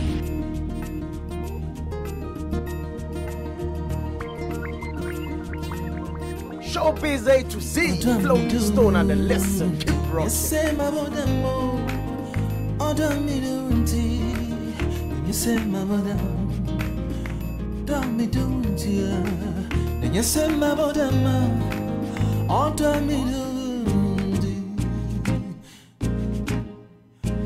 Me don't yes say my bodam order me don't yes say my bodam order me don't yes say my bodam order me don't Joy 99.7 FM. Good matama order me don't Yes, I'm about them. You got your paper, we train you know. Yes, I'm minimum. Order me do, dear. Open Lexus, I'm so sad when you order. Can't tell my tongue, order me do, dear. Yes, I'm about them. Secret admirers, a flashy when you know. Yes, I'm minimum. Order me do, dear. Order me do, dear. Order, say me say, who bet on me? Oh, catch me say, who bet on me? Oh, shall we boss it, who bet on me? I don't know. Why I miss time by generator. Joy 99.7 FM. Edwani amanu amawo. Odami doughty. Yes, my body. Akoshibra wo boy nyina. Yes, me the fuba unyum nebe. My God. Me the fuba unyum nebe. Me the fuba. It's Showbiz A to Z.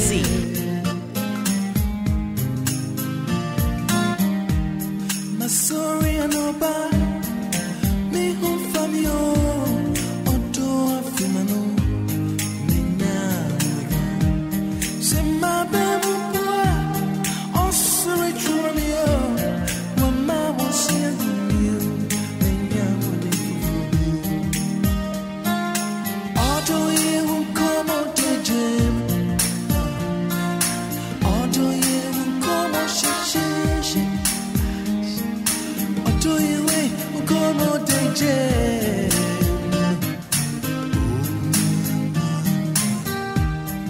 Sign up here. Oh, brand new was you. Oh, penny was so. Say, now you're the banker. So, Tum Brani. Oh, baby, no, baby, the bones are running. I just I'll do you.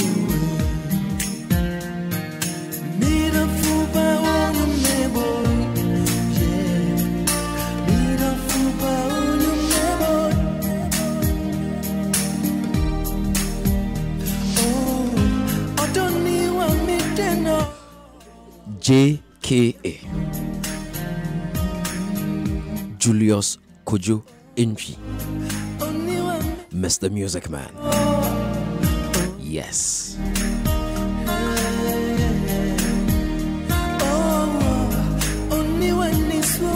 You know, God blessed every country with legends when it comes to music. No doubt, this man is definitely one of the ones God blessed Ghana with. And that is why you need to spend your love night with him. The Love Ride, come take a ride with us on this journey of love. You know, February is a month of love. And that's why Joy 99.7 FM presents the Love Ride. It's an exclusive opportunity to celebrate real life, real love, sweet Ghanaian love stories, guaranteed to inspire and transform you. Oh yes, love can shape your life. If you like, ask Uncle Ken. How did a mere crush transform into a long-lasting, fruitful commitment worthy of emulation? The Apostle General of the Royal House Chapel International, Reverend Sam Crunchy Ankra, Reverend Azikiza Jr., Reggie Rockstone, Ocheme Kwame Pride, TTI, and their spouses are all going to be sharing their stories with us on the Love Ride from 6th to 13th of February as they present exclusive insights into their love lives and marriages. You don't want to miss it. It's the Love Ride this Valentine's on Joy 99.7. You need to stay tuned to your superstation. Come with your questions, comments, and experiences and win an exciting romantic Valentine dinner. That is the prize. You're going to spend the night with this man, Mr. Music Man. It's going to be at our Lovers Dinner Dance at Kempinski on the 14th of February. You don't want to miss it. Be there. And you know, Adum TV is #1 again Yeah, that's Siampa. Ghana has spoken for 2 years in a row. 2017, 2018, Adom TV has been the most watched and preferred TV station in GH. And it couldn't have been possible without you. Thank you for the passion and love you continue to show for our authentic Ghanaian language programming. Keep watching and enjoying our informative and credible news and current affairs shows like Bedroom and Adom Kessie. Adom Kessie. That's the news. Kasiebo. Our great Chinovelas and Kum novellas, Kum, Ganga, Kutsrang, and Sankofa.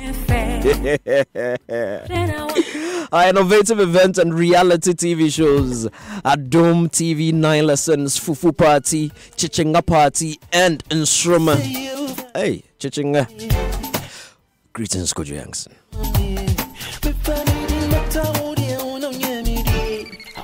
Hey, Ncheo. How you doing, bro? We're eternally grateful to all our viewers, clients, production, and content partners. Thank you, Ghana, for making us number one. 2019 is definitely going to be more exciting. Keep watching Adom TV for more innovative and educative programs. Adom TV, Yawadzoye. And the battle is on who wins bragging rights as the best tertiary business school in GH. Graphic Business presents the maiden edition of the Tertiary Business Sense Challenge. 16 universities, only one winner. Happening at the British Council from 18 to 22nd February 2019 from 9 a.m. to 5 p.m. daily. Participating institutions include University of Ghana Business School, KNUST Business School, Radford University, Lancaster University, Natford University, UPSA, Valley View University, Wisconsin University, University of Education, Winneba, Methodist University, Datalink University, African University College of Communications, UCC, that's University of Cape Coast, the University of Development Studies, Dominion University, and Regent University. This project is supported by Fidelity Bank, Believe With Us, BIC Pens, Right First Time, Every Time, Vivo, PwC Business School, and refreshed by Beta Malt and Everpure Drinking Water. Media partners join at 9.7 FM and TV3. The Business Sense Challenge, the hot seat, ready? Graphic Business, setting the business agenda. So we're going to go into our next subject matter, and I've got my big brother, the legendary Makokri Kumante. I had a wall say yesterday on Hits FM that Charlie Mark there, yeah. Or was it this morning? I think it was this morning on another radio station. He was asked about the judges from MTN Hitmaker. He analyzed all the judges. And he said, Mark, at the end of the crowd, because he wants you to work harder. I said, yeah, and let you know there's more room for improvement. But Mark, generally people say you are wicked when you are judging a music reality show. Why? I like one of the slogans of some this. Is it an insurance company? Dearing. If it must be done, it must be done well insurance. Yeah, correct. I think that's that one. So, if we have to do it, it must be done well. Yeah, and so and you know, taste is relative. Yeah. So what you find okay might not be okay to me. Your standards are just too high sometimes, Charlie. But George, go and take my productions. What else is he supposed to say? Tell everything. Yeah, flex. And then listen to them. It's because my benchmark was quite high, and maybe that is why my productions are like that. And so, of course, if this is my standard, I would want you to get close, if not more. Yeah. So, who was your favorite contestant on the last edition of Hitmaker? I thought I was going to be swayed by Awal because we've all known Awal with his kind of rap with sack and all of that. But I think he wanted to change his style. He wanted to introduce what's his new single. So today when I was listening to you guys, this is what he wanted to do. Yeah. That is why he was veering off the norm when he was at Hitmaker. It was an intro for him. So it became the one who won. Ovi. Ovi. Yeah. And then Amachi. Yeah. Because Awal wanted to introduce something to us. So you and wanted he had to not sway a little mastered bit that craft. yet. Yeah. Have you heard a song though? The new one. Yenna. Yeah. Yeah. I heard it today. What's your take? Obi Gia Obi Mpana. There's a line like that in the song. Yeah, there's a line like that in the song. What's your take? That's your favorite. That's your favorite line. At least it clicked. So I kept the line. Yeah. Okay. And for those of Mark did speak about his productions, and for those of you who don't know Mark's productions, listen to which one this. do you want to play? That's it, right? Is there a song about Obi Mpana that you produced? Yes. The one that's a right. Lord Kenya. And you're the devil is a liar. Yeah, I actually wrote that code.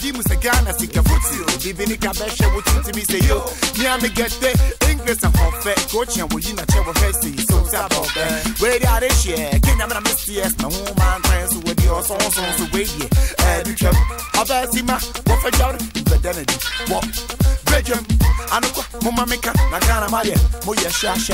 Anima, say get to Nabasa. I want me so crack, Mitricasa, Massa, where you would car, or ban or your real, and you trouble me car, and who just also forget. I didn't know must move to Ubia, Wakase, Super, a day, yeah, cool. Be until him super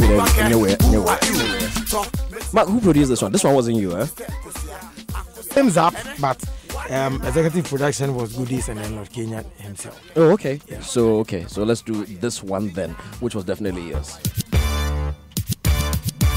This was yours, right? Yeah. So how do you feel when you hear these songs these days? The ones I produced? Yeah. Because the sounds are timeless. Mm-hmm. I feel cool. And I'm proud to tell people. Then you raise your shoulders. That's one of my jobs. Then you raise your shoulders. And guess what? One person who does that so well is Kwame Sefa. Yeah. He can give you a call, and then you miss the call, you return the call, he says, okay, cool. Yeah. I called you to tell you that, Charlie, I'm proud of you. You did a good job. I recorded Kokoko in 1999. Yeah. How many years ago? That's it. Yes. That's it. George, that feeling, when you hear your production. Last weekend I was with him at somewhere, and then we heard some tune on the radio, and then I was like, "Hey, that's my." Yeah. And then I said, "Oh yeah, Hinwakisi." Yeah. That's right. He's done. Yeah. Charlie, well done, Moebi. But let's bring the conversation home. That was the period where they were sampling like mad. You know. God wants to bring this topic. No, you will save it for another conversation. I have something and all of that. Charlie. Let us go into the Creative Arts Council. Mark, I hear you've been given some money. Last year. So where's the money? Oh, we didn't get all. We just got 40% of it. But you see, when you hear the money is not money for even salaries, logistics. So, like, I'll get a car soon, but it's not a car that I bought. But you already myself. have a car. Yes, I use my personal car for official duties. Stuff. Okay. Yeah, Okay. and these things you travel a lot. You know, so you are given fuel, and other things. Even the office. Yeah. We needed to buy stuff. Office equipment and all of that. Yeah, so it is not money because people, anytime people bring these topics, I get uncomfortable because the people in the street they see me and say, "Hey, I went to vote 3 days ago for Lydia. Yeah, at East Legon. We didn't want to know who you voted. Yeah, I want to vote for Lydia. You can see the indelibles around my fingers. We've seen it. And did he say he was going to get a car? Yes, that's what he said. Will Frankie 5 also be getting a car? Hold on. Not yet. Because the car by Intrometa for more. George Quay. Back in George Quay. But I am surprised at that. Because I want to ask him why he should get a car now when the bill itself has not been passed establishing that office. Uncle Ken, you've come too quickly.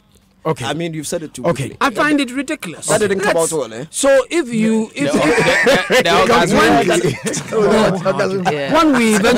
When we eventually get an act and a new executive secretary, and he's not happy with the car that you drive, what happens to it? Will he also get another car? Okay, it doesn't happen like that. That the new people come and say, I don't want this one, I have an option, buy me that. It's because it's a new place that does not have a car at all. At all. There's no car, nothing. So because there's no law backing the place. But we work. When you want that is good. When you want me to come and talk about creative art bill, do you know where I'm coming from? I like what you said. I like what you've just said. I love that you work. Yes. So give us, what have you been doing so far? Okay. You see, I brought my Kwekubako document. I can see that. Yes. These are things. I took this from the minister yesterday. Okay. Because she saw me and said, this is what we're going to do. And I said that people often perceive that because we don't come on radio and talk about the things we are doing, there's a perception that, Oma did that. Then you're I released a statement, I think 2 weeks ago, and said that we've started working on the High Court, Special High Court for copyright. And so we wrote a letter to the Attorney General's office, and she wasn't in town, so they've asked us to come back next week. They're going to give us appointment. So, because we don't think that should be a big problem to get the High Court. The creative art thing that we are supposed to do for the creative arts people is just about 5. I went through them recently, and I have them on my board in the office, not multimedia, the council. The theatres. Creative Arts Council formed. Creative Art Bill passed. We added a film village. Digitizing our music. Monitoring royalty. That's about all. So, reading between the lines, we didn't promise too much when it comes to creative art. Creative Arts Court. Creative Arts Court, yes, I mentioned that. Yes. Okay. We didn't promise too much. So, and you've added a studio. Yes, we added a studio. Actually, this document has a studio in it. And I hear our friend Idris Elba is making an attempt to build a studio in Ghana. Oh, that's good. Yes. That's good. So aside the studio that you are going to be building, yes, Idris is also coming to build another studio. Yes. Well, that's a good thing. Yes. You mentioned the theatres. Yes. What's the update on those theatres so far? Because we're supposed to have at least one in each region, at least starting with Kumasi, Takoradi, and Tamale. That's what the minister said. We are done with the Koforidua one. Yeah. Kumasi is underway. The Koforidua one was just a renovation, wasn't it? It wasn't built from scratch. It wouldn't make sense. Yeah. To leave what already exists and go start another one. Afresh. Let's go. But then it poses a question. When you were drafting your manifesto, you didn't know there were dilapidated. Because somebody actually made reference to all the Center for National Cultures that existed in every region has one. Before promising new theaters. ones. Yes, but we have new ones coming up. It's not just, but it's only prudent if you did that in Accra, Kumasi, or maybe Takoradi, because truly, like areas like Central Region, if you go and build a new theater, that takes about 2,000 people. Those of us in event space, we know that you won't get the market. It's not real. It'll be like, Matamidu will look for you in future because you wasted resources. But it's debatable. Maybe seasonal, but debatable because I am a product of the Student Drama Festival. Yeah. Okay. Let me blow my own drama. I won Cape Coast 3 times back to back. No money to me. Central Region. Congrats. But I remember very well. Thank you very much. I remember very well. It was Center for National Cape School. It wasn't even big enough to house all of CMC.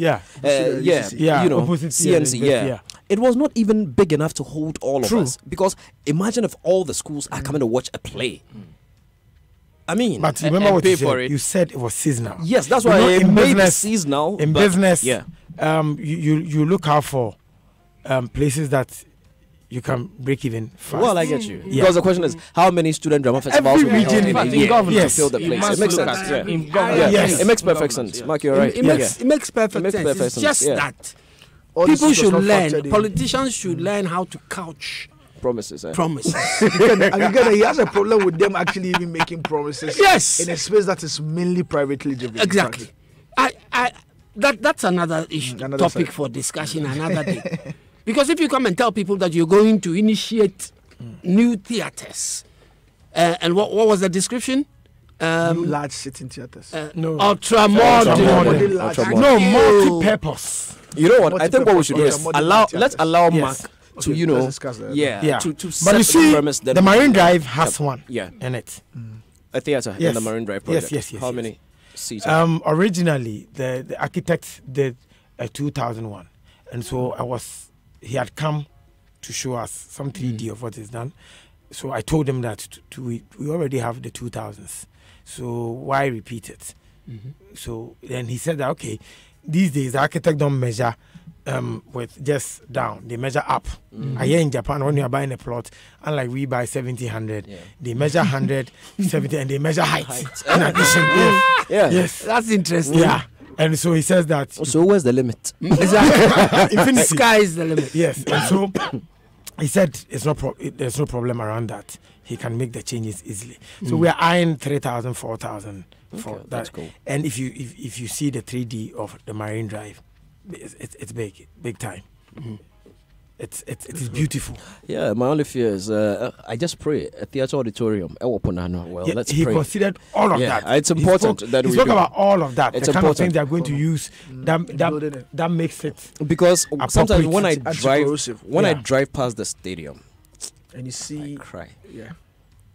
Once you've said all those have been considered, it's important. Don't forget, it's not just the theatre. Every building around that Marine Drive thing, they must consider correct. So it is sorted. But Mark, the Creative Arts Council, some have also worried about the mandate. What authority, what law are you working with? Now money has come, cars are come, offices in place, everything. But cars are supposed to come. Cars are supposed to come. The office space is there, staff salaries and all those. What mandate will come? Okay. Yes, that's what I'm saying. And when it's coming back pay. Because we know when you started from, there will be no back pay. So now you are doing it for God and country. I've said it before. See, that's why, Joe FM, when you change your interviewers, I have to answer questions again and again. Because it was an Ashoko. Yes. So she didn't tell me. She handed over notes to one trust. Mark says he's working for God and country. You know. Yeah. So, for us, whether we like it or not, when your party is not in power, you are still a practitioner in the arts. True. If the arts goes well, we make our monies from it. So I remember Uncle Ken said that somebody must take that step, whether with salary or not. Some people must sacrifice. And in almost every endeavor, you find some of these people who sacrifice to make sure something happens. True. Today, hip life, people are making money. But some people sacrifice for hip life. For that money to be made. Yeah. Let's greet Red Rock Stone, Mike Cook, and the rest of the team. Yeah. So we've started something. This question about what law do you have? If you do not have the law, it doesn't mean you cannot work. That is why I am not doing things that will call for the law. Guess what? The ministry is Ministry of Tourism, Arts and Culture. It means that arts is part of the ministry. So we are an offshoot of the ministry. And the ministry is legit. Yeah. Correct. So I am not looking for Creative Arts Council bill before I can work. I am giving powers via or through the minister from the president. So I can work. I don't need a bill before, unless of course they give me some monies. So the money that I get is money that's supposed to come to the ministry. I like what you've just said about the ministry, because last week in our discussions, a point was raised, which has been opined by certain people. I think Rex Omar has also spoken about it. They've opined that the ministry be split in two. It should be decoupled. Split in two, so that we have Ministry of Tourism and then we have a Ministry of Creative Arts. Well, what are your thoughts on that? I do not think it is necessary for now. I can only talk about now. The reason is that the whole concept, I've mentioned this several times because you're new, let me just say it. I've said that in some other countries, like Germany, art is under development. In Ghana, the reason why I go with the tourism and then culture, they are interrelated. Yeah. You can never get good tourism with a bad creative arts space, or your culture does not resonate and you want to sell tourism. What are you going to sell?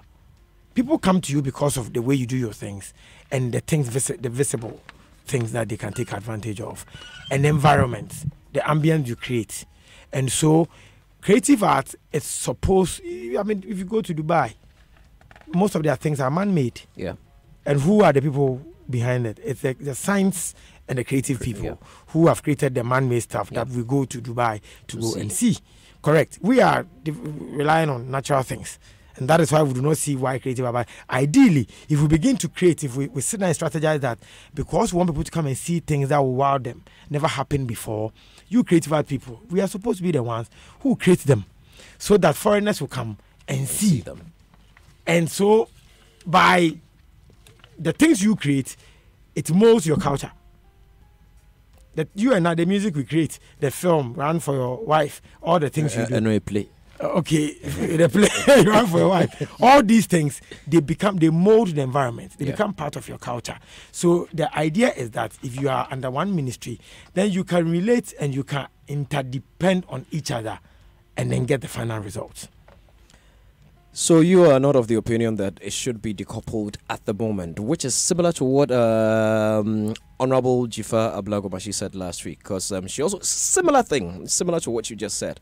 But don't you also think that, look, if they were split now, despite everything, we just separated them now, and we put somebody in charge of the creative arts, because the elements in the creative arts are so much, and tourism in itself is so huge. So this morning I was traveling with somebody, and when the person saw the baboons, that was the first time he had seen the baboons. Right? My friends around the Shire. Around the Shire. The person was, so this is here. And there is no sign that even warns you to slow down. There was no sign. There's a warning sign. No, there's no sign. They used to back in the day, but now maybe it's falling off. There maybe it's falling off. Our brothers, the scrap dealers, they've taken it. Yes. You know, I remember I saw it back in the day, but not any longer. So it's not there. I used that route just last week. I think I saw it. I used that route just this morning. The person took it off on Wednesday. Possibly. Possibly. I saw it. No, but even with that signage, it doesn't tell you that enjoy it. It's more like for the safety of I think so. Yes. Because the person's point was at the entry point, once you finish the motorway, there should be a sign that tells you look out for these. There should even be a banana market purposely for that. When you get there, you can throw some bananas at them. You understand? And stuff like that. You slow down, take pictures of them. It's tourism right there. Sure. You know, and tourism is big. And the creative arts is big. Film, television, music, endless poetry, all of it. You know. So, I mean, don't you think if there's a minister, there is... You see, that's why I said that. When I started my statement, I said that I can only speak about now. I'm speaking about now because even the Creative Arts Council, to make sure we get things in place to even start, took us months. And it's because that is how state governance things, the operations work. Even you're asking me about a law backing us. Same. If you are supposed to go and form a ministry now, resources, the law, all these things will come and it will take you 3-4 years. See how Matamidu is suffering with resources because he's not getting resources. He's not doing what he has to do. Mark, fortunately, you're working for government, so I can do you think it's a matter of willpower or interest? Because look, we said we wanted to create 6 new regions. There is work towards that. You can see that we're close enough to getting there. We said we wanted to build a national cathedral. There is work toward that. You can see that we're almost there, or we're getting there. So what makes it impossible for us to do these things? And we're always finding excuses. It will be hard to do this, resources, blah, blah. But they want to do other things. They're going ahead and doing them. Those things would require resources too, wouldn't they? Scale of preference. So, in short, we're not interested in these ones. No, not in that sense. See, if you separate the 2 ministries, tourism and creative art, maybe creative art will do well or do better, but it will not influence tourism. Yes, the way we want it to be. See, I'm sure some of you know, I think I've told Sadiq, R. Kelly wants to come to Ghana. Yes. Which R. Kelly? R. Kelly, the same R. Kelly wants the one they want to mute. Yes, R. Kelly, we will not mute. Where are the pepper them people? And I was talking to the guy. There's a guy from US who is telling me, I have all the documents on my phone, and he says that it was because of Boris Kujo and all of them who came down in Christmas. Yeah. Unfortunately, it is very difficult to quantify some of these things and the effects. True. And so people will say, oh, this Afrima and this Boris Kujo is not a waste of resources. but you see that it is influencing some strong brands to get close to the country. The Boris Kuja and those people who came down, they are from creative art space. True. But they've influenced tourism. And in fact, the experiences that they promoted when they were here were all in the art space. Events, concerts, and stuff.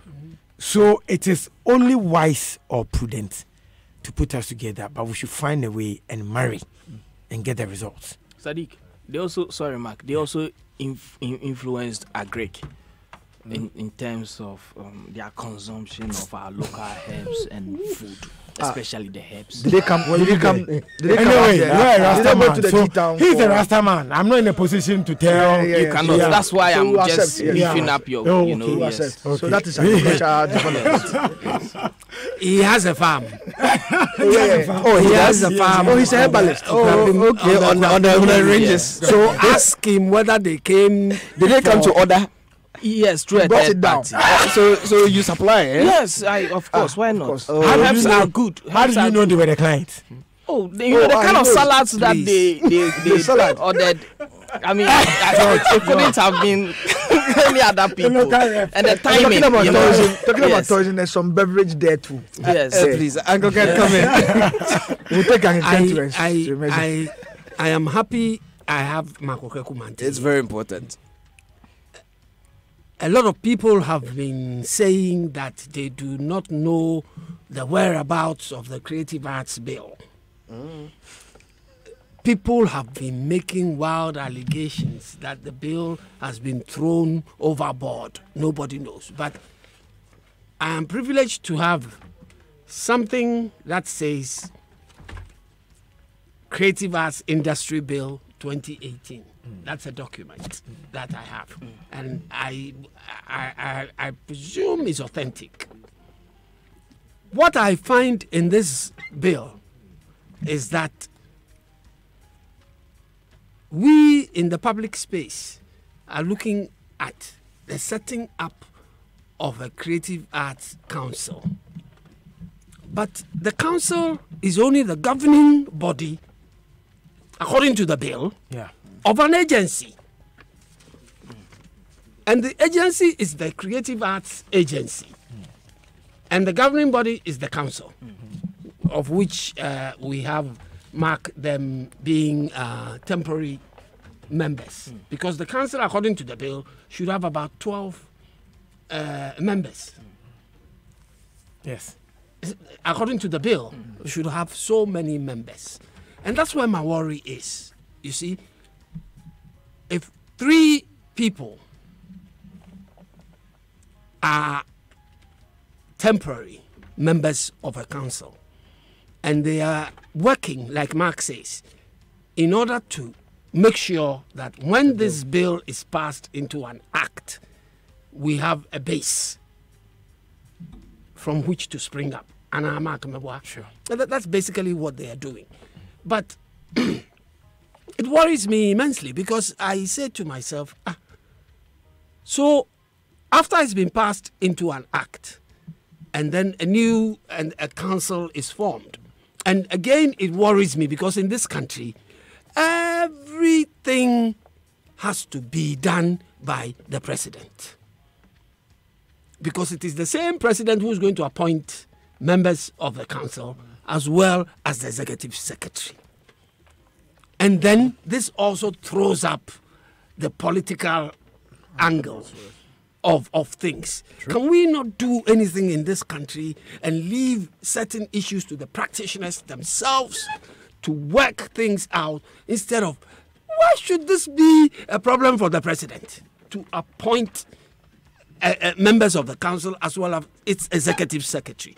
Why can't we leave the executive secretary appointment to the members themselves to pick it up? I mean, these things worry me. Because in everything in this country, we're giving the prerogative to the president to appoint.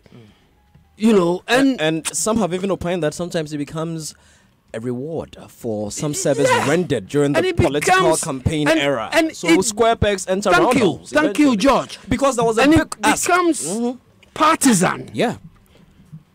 Uncle Ken, there was even a big ask, and I'm sure Mark is here. Maybe Mark can speak to it. Last week we spoke about it. Deputy Minister of Tourism, for instance. What's been his role so far? Having and then the possibility of having Deputy Minister of Tourism. Frank tried to give a lot of a tall outline. Oh no. He listen. That man, I hear a lot of people say stuff about him, but maybe because they don't see him. It's because he's decided that he's a professor by profession. Yes, and so they have a way they carry themselves and the way they do their stuff. And after talking to him, I got to know that he told me this, so I can say he said that I am supposed to support my leader. I am not the leader. Exactly. So my job is to make sure that my minister looks good. Period. That's it. And George, but just before, I must say that I'm not saying that the president wants to do it himself. This is by virtue of the Constitution. It's not the president's fault. It's the Article 70. I think that's the governance issue. Exactly. Article 70 of the Constitution gives him that, you know. And I'm saying that we need to look at this Constitution because, look, what happened recently with the security services and matters of, and people saying who appointed the IGP? It's the president. Who appointed the Minister of Security? It's the president appoints everybody. So every single thing that happens or goes wrong, on the president's head. Yes. And I think it is simply not fair to us as a country and not fair to the human being president himself. Uncle Ken, which bill are you holding again? Yeah, I'm holding the Creative Arts Bill. It's called the draft. The Creative Arts Industry Bill 2018. Mark, so when is this draft or the arrangement when is of it getting sections to Parliament? Oh, it's gone back and forth. I say so because I don't know if you've seen the press release of matters that are going to be discussed. I was coming to that, and it is not there. I was coming to that. They are going to look at the Ghana Technology University College Bill. They are looking at business regulatory reform. I know all of those. Yes. None. Yes, and it's because even public holidays bill. They are looking at it. And it's not like we don't know. We know, but it's because priorities. No. This one is not. But it's what? President has an interest in this document. There's a particular bill I'm very interested. Aging bill. Nkokrabo bill. George, guess what? Tell me. The way you are laughing, Uncle Ken is not too comfortable. You see, the way you are laughing about aging bill. But Mark, you people have always said this bill was in Parliament. No, let's finish this aging bill. Let's move forward. Aging bill. Uncle Ken and his contemporaries. This is their bill. No, what is he supposed to do? 30 years from now, I say, what is he supposed to do? Who? That aging bill. Me, I don't know. This is the first time I'm seeing it. They are going to fight for you. See, I remember years ago, Rex Suma said that, I quote Rex, he says, what kind of country is this? Even fish or fishes, they have a ministry. And Creative Arts don't have a ministry because we have Ministry of Fisheries. You know, some of these things, yes, everybody is fighting to pass his or her bill. What we are saying is that the president saw something on the bill and he made some remarks or some comments that we are working on. And that is why it couldn't go for this very one. So it's not like we are not aware. We are aware. And okay. But you're playing your tactics. Yes. To make sure it gets. Yes. But Mark, you've said before that it was in Parliament. That's that. It's even gone through cabinet and all. Things go. But the thing, so how is it not here? Is it not where? There are processes in Parliament. Processes, back and forth. So you're very sure it is in Parliament at the moment? There are processes. It is there. That's what I'm saying, that the president has an interest in it. He saw something and said, we must go and change these things. And then we come back. So it's out of Parliament again? Yes. So when are we changing those things? And who are the people who are going to sit to change those things? It's a process. Because guess what? Akunudake was very unhappy that they left him out. We are going to get there. But see, he was unhappy. I was away. I think somewhere last year, we went to Kofodia to meet. Yeah. And again, that's why they need to give us things to survive. We went to Kofodia with our own cars and all. Akunudake was there. I made a presentation after a day that I had met stakeholders with the whole team. So myself, BB, Frank, all the whole. I mean, it was Rastaman, Musica, Daddy Bosco, all of them, they were there, and we all contributed. We made inputs, and we made some subtractions, and all. The following day, instead of sleeping, it was a Saturday, early morning by 8 we were in Kofodia to make a presentation to parliamentarians who needed to hear about this. Akunu was there. So minister arranged that when we come back to Accra, we need to meet again because the parliamentarians also made some input where they were also not comfortable. You know, sometimes you can do whatever, but they will tell you that we are not comfortable with this, and so until you change it, we are not going. That's how come we have the back and forth. I want to ask a question. Before you come in, yes, and who are the people that have been sitting on this bill? Who are the people?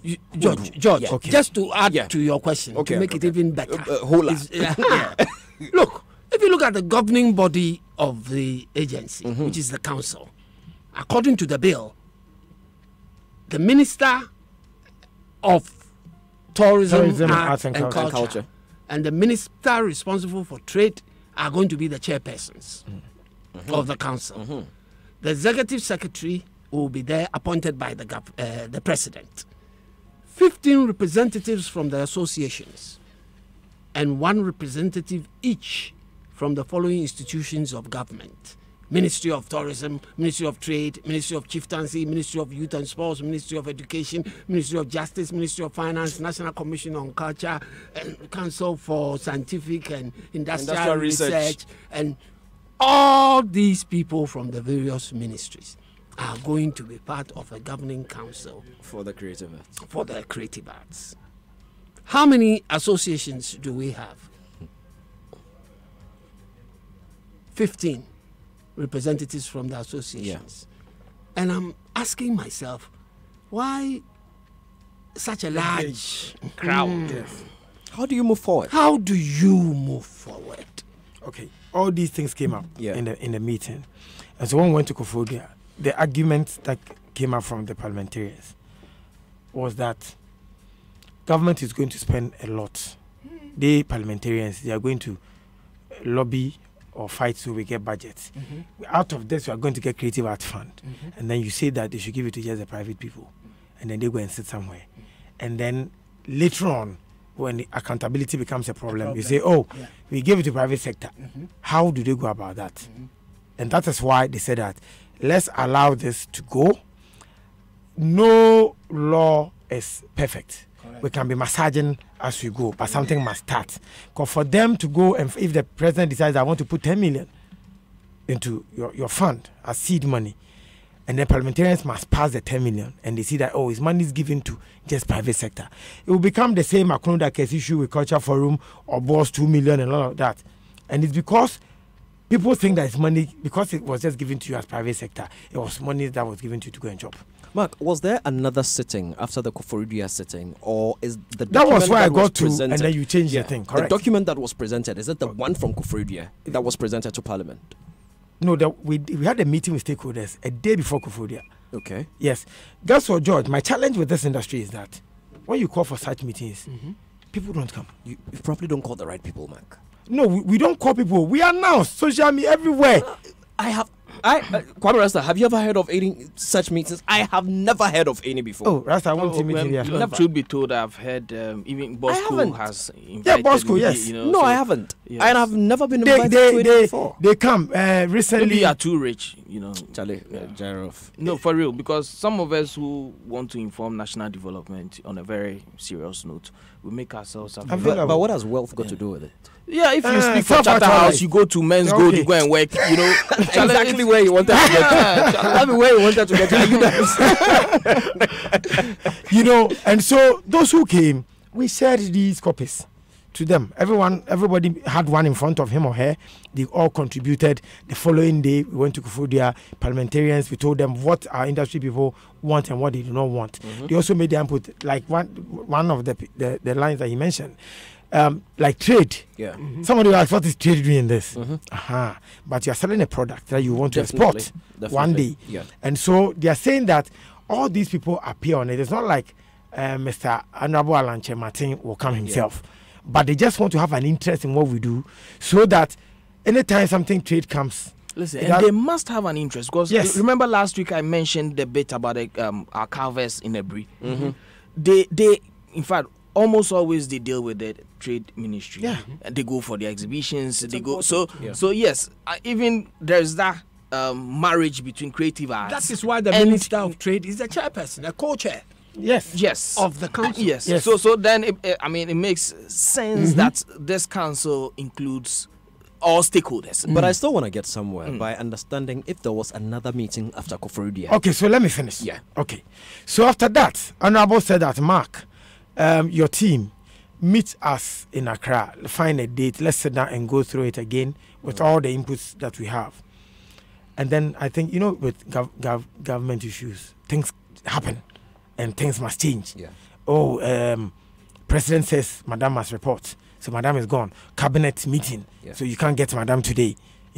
Unfortunately or fortunately, our minister is about the only one who has a ministry with 3 offshoots. Tourism, arts, and culture. And she's a cabinet minister as well. So in the time ministry. Plus MP. So sometimes it gets tough. She's managing it so well. That's why we beg the question, Professor Ziblim Idi.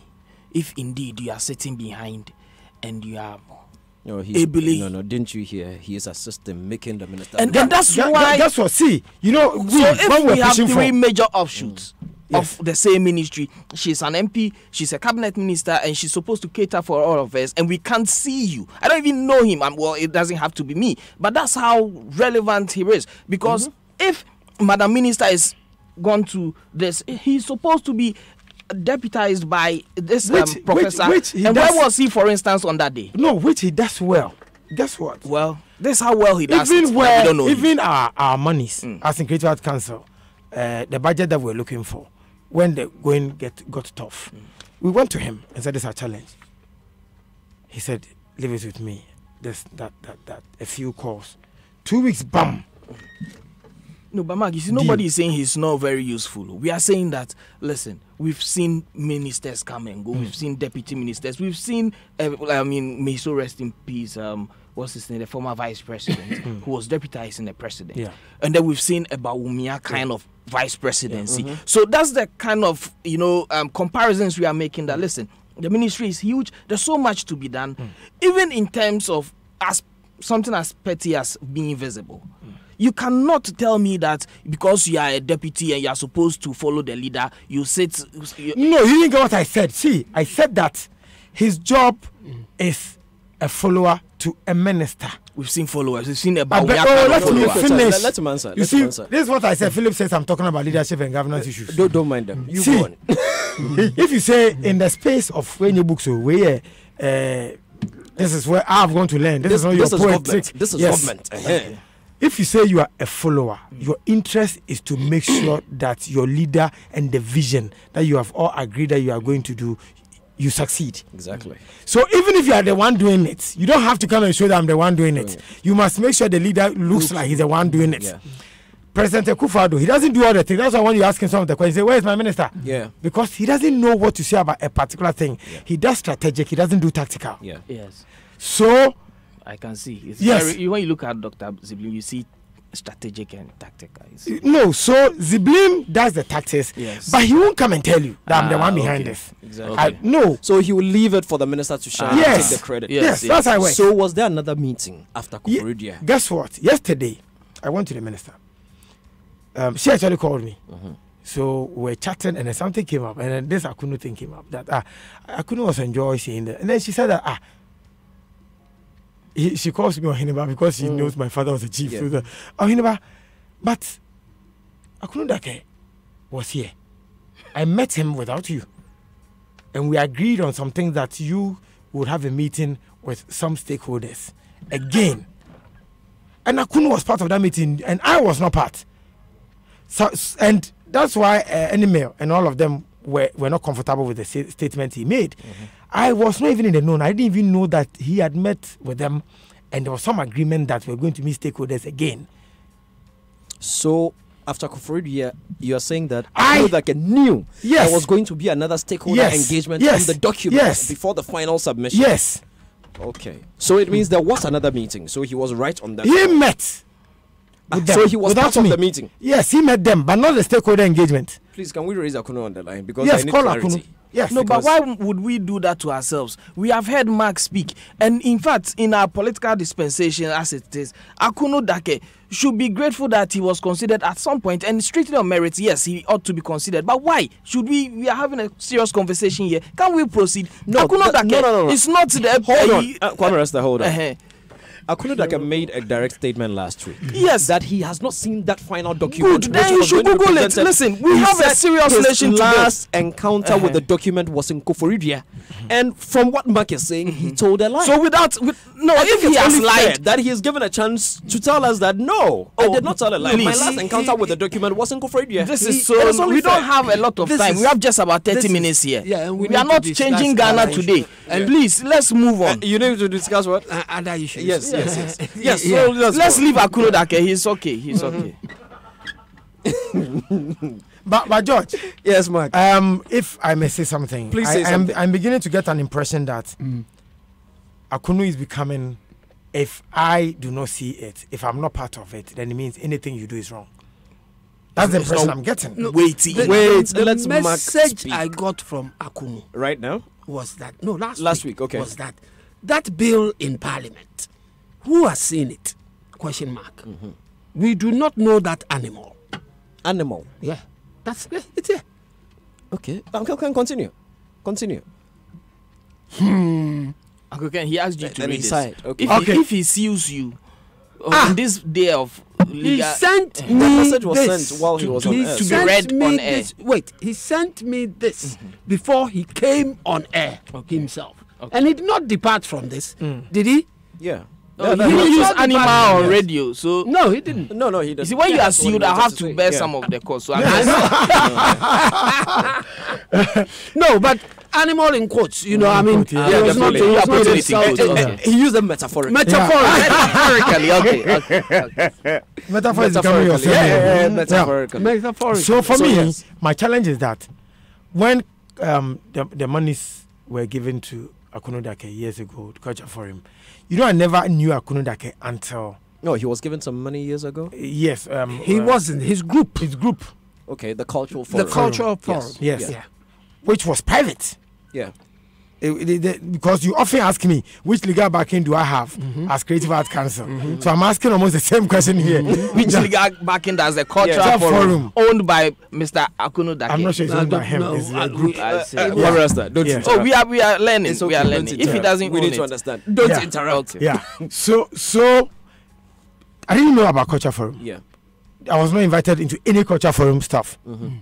But they got the money all right. I never came out to fight them that why did they give you the money, because I wasn't called. But it looks like anytime Akunu is not part of something, he sends a message across like it is not legit because he doesn't know about it. Could it be that maybe that is not the impression, but maybe it's because of his wealth of experience, knowledge, and love for the industry that he wants to give his contribution in every small way that I he can? agree, but this industry is so broad, like you mentioned. Even if you take just film, directors, they have their own association. Camera, they have their own association. Actors, guild, producers, photographers. It's so before you come to music, you go to fashion, you go to. Mark, hold that thought. We have Mr. Akunudake on the line, so let us quickly engage him. My friend Akunudake. Hello. Yes, Mr. Akunudake, good evening. How are you? I am well, thank you. Can you hear us? Yeah, I can. Great. So we raised you on the line again this evening. As a follow-up to our conversation that we had last week. And if I am not mistaken, I think last week the point you made explicitly was that the last time you encountered the document was in Koforidua. Yes, that is true. That is true? Absolutely true. Well, and if I can explain. Okay, please go ahead and explain. Before I do that, I think I find a little unfortunate. One, the statement being made by my brother Kweku Mante, that if I'm not part of anything, then I don't feel like I belong. I think it's a most unfortunate statement. I've met Mr. Krekumanti maybe 3 times or 4 times in my life. I'm telling you. And I find it completely unfortunate that he will make such a statement. I'm coming. Our paths don't cross at all. And I've avoided any foray into his terrain. Because we have issues, but why? Anyway. The second thing is Mr. Kwame Ajiman. I mean, this thing about why am I not a citizen of this country? If you have to call me and my name has been mentioned on radio, that I don't have opportunity to speak and therefore they shouldn't call me. What type of democracy are we practicing? Anyway, this is just it. Back to the substantial issue. Yes, we were in Kofodia, all of us. And a committee was put together after Kofodia. Right. The committee included myself, Mr. Krekumanti, one lawyer Ban, Mr. Edwin Owusu Mensah, to come to Accra, look at the document. I'm sure that you have there. Look at it. Look at all the stakeholder discussions that Mr. Michael Krekumanti, for example, refers to. All the other stakeholder consultations that were held across this country. And many stakeholder consultations were held over this draft bill. And that we should look at it and then, as it were, rework that proposal.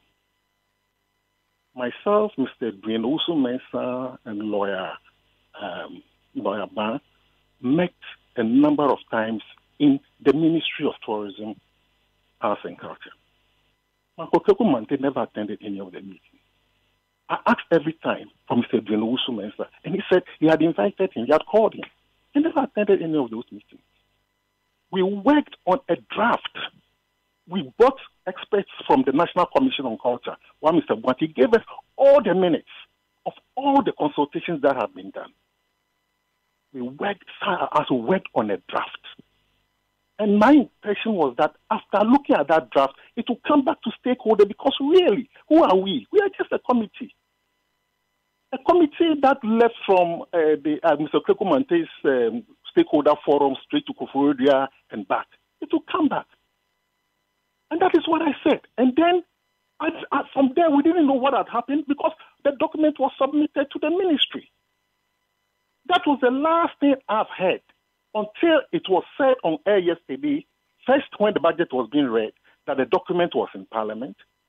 Secondly, and was reiterated last week on radio that the document is in Parliament. Let me also make a point. We had, when the budget was read, and we heard that this document was in Parliament, I was very surprised. And many of us were surprised. Because we didn't know how the thing got into Parliament. That's fine. And if you speak to anybody in the industry, Musicians Union of Ghana, Ghana Actors Guild, Film Producers, Ghana Film Television Arts Academy, Book Publishers, Ghana Association of Writers, all of them, fashion producers, all these are members of the Ghana Culture Forum. We have a membership of 87 organizations, of all the national organizations. They are members of the Ghana Culture. None of us have seen the document. So when we had this stakeholder forum organized by the Ghana Culture Forum on the budget at the National Theatre. Am I still online, please? You're still online, Mr. Akroda. Okay, we're still here. At the National Theatre, soon after the budget was read, I think sometime in November or December, the minister was invited, and she graciously came. And then we had a discussion on the budget, and then we made a request to the minister. We've heard that this thing is in Parliament. We beg her. The stakeholders who are all gathered here, and we must have about 200 people there. We have not seen this thing. We'll be grateful, at least if it can come for us to take a look at it, so that we can own it. We, the industry people, can own it. Because a number of issues were made. Some of the criticism that Uncle Ken is raising there were raised, that the thing is too government heavy, and so on and so forth. So that we can cure these things. The minister, very nicely, I'm telling you, said, oh, yes, she will make sure that it comes back to the stakeholders for them to look at. This is November, December. I met the minister again when we were inaugurating the cultural policy of Ghana. I was a member of that review committee. The minister, we met her there. So she sent me on the side, this thing that we talked about, the document is going to come back to stakeholders. And I said, thank you very much. And then last week, we heard the thing was in Parliament, it's far advanced in Parliament and so on. And that is why I called. What crime have I committed? I'm a member of the industry. What crime have I committed? You haven't committed any crime, Mr. Akonodake. We are talking about process and democracy. These are things we've criticized all over. Mr. Akonodake, but if I may come in, not to hold brief for Mark, but I don't think he said explicitly that you have to be a part of everything before it will be successful, or as you put it. No, what he did say, what he did say clearly was that it was beginning to look like. It's just an impression. Statement because it is not the case. Yes, but Mr. Akonodake, because I made one phone call to a radio station. No, I don't think so. In my sector. So if because I said that, how can you ever say that? Mr. Akonodake, I don't think we can hold someone a grudge for holding that opinion. It is an onus on us. It is an onus on us rather to find a way to clarify, because it's an opinion. For all you know, it is not just Mark who sees things that way. Maybe for all you know. So it is just an onus on you to try and help them, erode that thought, because like I said, it's just perception. Maybe, like he rightly said, he said it was beginning to look like. But that said, because I think from the submission, I stepped in the Ministry of Tourism, Arts and Culture 2 times the whole of last year. But I think from Mr. Akonodake, I think going back to what you said last week and looking at what you've said this week, it means after Koforidua, you did see the document again. I said to you last week, and I think you should play back the tape. I'm saying that the document that is in Parliament, we have not seen it, and that is the truth. And of course, we all have that draft we are holding, that draft there. Perfect. That draft is an old draft. And I think you could help this discussion by letting us know what is the difference between the one in Parliament and the one that everybody has now, and how do you know it is not that final document that you worked on? You see, and I'm making a point to that. We worked on a document. If what Ken is reading is the document that is in Parliament, then of course that is not what we worked on as a specialized committee from the Koforidua parliamentary meeting. That is not that document. Obviously not. Because what we tried to do with that document was to cure this government-heavy thing on it. We need more industry-led council and so on and so forth. The ministry has that document. That document we worked, the ministry has it. So if it is what Mr. Bismarck put, then that's the point I made to you last week. That I've not seen. You see, my expectation, to be honest with you, was that if this select committee works on this document, we are not sacrosanct. We don't have all the ideas. Our expectation was that this document that we've worked on after coming back from Koforidua will be put in front of stakeholders. Because really we're carrying a mandate. And really, if it goes to Parliament and it's shut down, or people say we don't know about it, or much later, and Parliament is very, very careful. It's very concerned about these issues. It's very concerned that stakeholders are involved. Yes, I'm getting you. If I can ask a question, the document that Uncle Ken is holding, is that a document that is in Parliament? I just want to know. If it is it, fine. I would like to have a copy. I don't have it. None of us, if there is a new document that is in Parliament, none of us has that document. We don't. And I'm speaking to you honestly. None of the stakeholders, you make a call to anybody, Musicians Union, Actors Guild, films, producers, anybody, and ask whether they have that. And it's a document for the industry. Let me bring Mark into the conversation. Mark, please, is this the document that's in Parliament? I've not or that's supposed to be in Parliament? I've not read through. You have not read through? Yeah. So it's only Uncle Ken who has the document. Uncle Ken, are you the only one who has the document? I think so. Oh, okay. All right. So we'll see how it goes. Mr. Dake, stay on the line. One of my panel members, Sadiq Abdullah Abu, has a question for you. Hello, Mr. Akunu.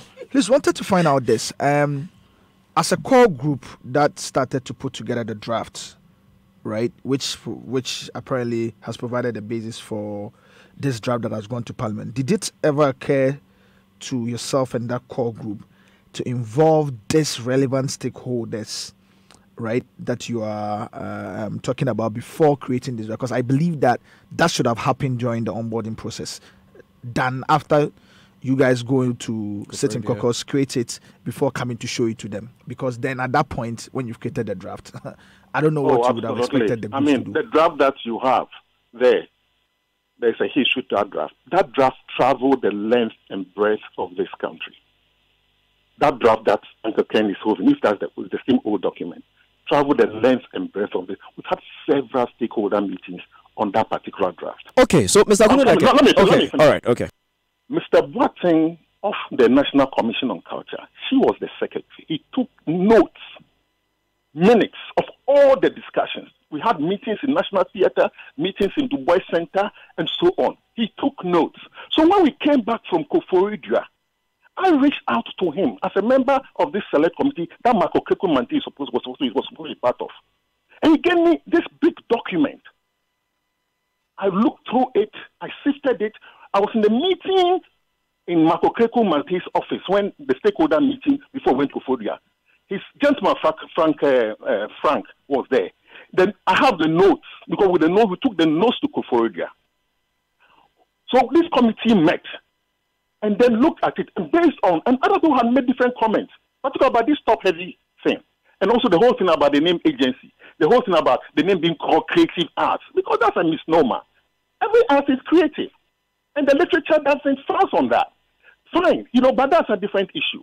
So I'm saying that we try to cure these things, because this is a document that has to stand the test of standard, right? And that is all I offered. I never got a peswa for this work I did, or we did.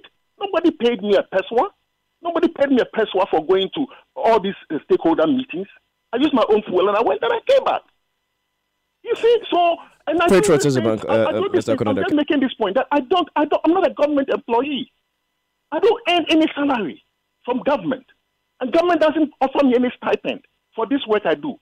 It's because my passion for the industry, I've lived through it, and there are many, many other colleagues who are also very passionate about this.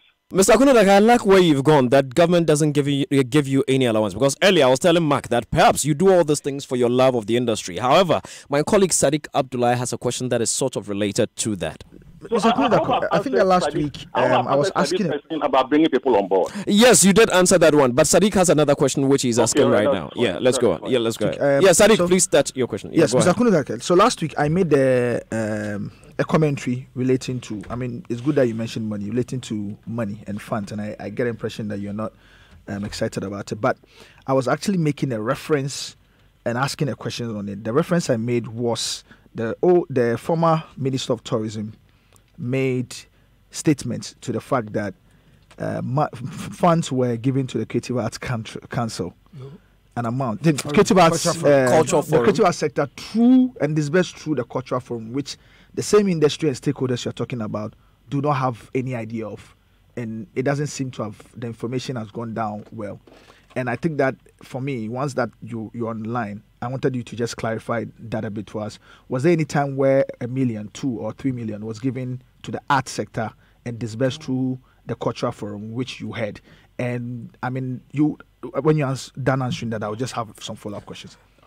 Let's try to be quick on this one. I really would have wished to have indicated to George Quay after the program that I really would have loved to come to office, but circumstances which he knows will not allow me. But let me just answer your question, because I've come to Joy FM to discuss this before, and I've discussed in other radio stations. Look, we are civil society practitioners, and here I'm talking about civil society. I'm talking about all the guilds, all the organizations. And I can mention all the, I've tried to mention some of the names already. Almost all of us came together and met the former Minister for Tourism, former Minister of Tourism and Culture. And we said to them that, look, the civil society organizations have never been funded. Maybe apart from the 2 million cedis that the Musicians Union had, it's never been funded. None of the organizations have had anything at all. And really, we also contribute to the GDP. And we think that they should not be thinking that they're doing us a favor, that we have a right to support. So we met the minister over several meetings. We gave the minister a document which was the fund disbursement document. We had several meetings with the minister, and they agreed. And they gave us support for projects and activities related activities of our member organizations. They did. I don't have the figures in front of me, but I'll come to the studio. Because I want yes, Mr. Akonogale, that's what I was going to say. That you have to come to the studio because, unfortunately, we're out of time. And we would have to please invite you into the studio so that we can have this discussion. I'll let you have. And let me make one point to you. Just one very quick final point so we can go. Yes, 30 seconds. Every organization worth its salt. Musica, GAFTA, FIPAG, Actors Guild, almost all our member organizations, including individual artists who apply for funding, got funding. We've shared, and when who made the question? Who asked the question? It was Sadiq. It was Sadiq. Yeah. Sadiq. I'm surprised to say that a member organization they don't know about it. Look, let me tell you one thing. No, Mr. Akonodake, I think we need to save it for the studio. Unfortunately, Mr. Akonodake, we're giving a report of this thing to the Ministry of Tourism and Agriculture. Okay, not only that, Mr. Akonodake, detailed reports. Mr. Akonodake, we'd have to. Where do we find the details? No, Sadiq and Mr. Akonodake, we'd have to end this convo here. Mr. Akonodake will invite you into the studio so that we can, because it's a public education and it's a lot of information that we need to find time to discuss. So pardon me, but I'm going to have to end that conversation here and find time to invite you into the studio. Mark is still here. Let me take a few messages. Mark, I think this one's for you. He says, Mark Okreku is great, but that council keeps giving so many excuses. By the way, George, please ask Mark, where is Jankroma Akufo-Addo? Has she resigned from the council? If not, where is she? How come we've not ever heard her speak on any issue? I'm asking because she was named as the head of the council, if I'm not mistaken. Yeah, from Greater Estates. Mark, this one's for you. Okay. Jankroma's office is. Have you been to our office before? It's like you said you were going to give me an office there. 3 times correct. It's like 3 times of this studio. Very small. So we are managing, and that's why she has to change her office. So her office. So she hasn't resigned. No, her office is around Gold House. The Ghana, something of languages. And that office and that office is also part of the council. Yes. Hold the thought. 0302216541. 0302216541. Our phone lines are open. We'll take a few calls and then we'll try to end this. So she hasn't resigned. No. This one says, George, Mark is too pompous. Oh. He doesn't appreciate the efforts of young talent. At least they have positives which he can talk about, but he's always on the weakness. So then how would they work? He's talking about the one I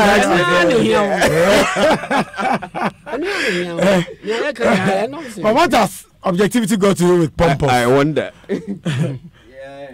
That's interesting. Okay, this one says, hey, did Mas say the man is a professor? Okay, I don't get that one. Yeah, yes. Yeah, okay. All right. Very interesting. We would have to bring our conversations to a close. I wanted us to go... Oh, Uncle Ken. Let me just take this phone call, see who's on the line. Hello. Hello, George. Good evening. Good evening, my boss. Go ahead. Let's hear your thoughts and comments quickly. Hello, I am Otibuating. Otibuating, go ahead. Yeah, what you're saying, the bill might be passed because I don't know if they are doing something. At the first quarter or the second quarter, something must be done. The bill has taken too long. It's too long. Please, must work. They must work for it. If they need all the artists, but we should marshal the artists. Call the staff, creative staff members. They tell us we should go to Parliament that we need our bill. Thank you very much. We've heard you. Let us go back and pick Joe. Hello? Yeah, Mike. Yes, boss. Talk to us. Yeah.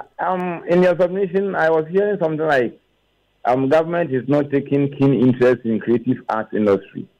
But some few questions I want to put up is that what's supposed to be done and is not being done? Do government see it not to be a lucrative? That's why they don't seem to be very much interested in the creative arts.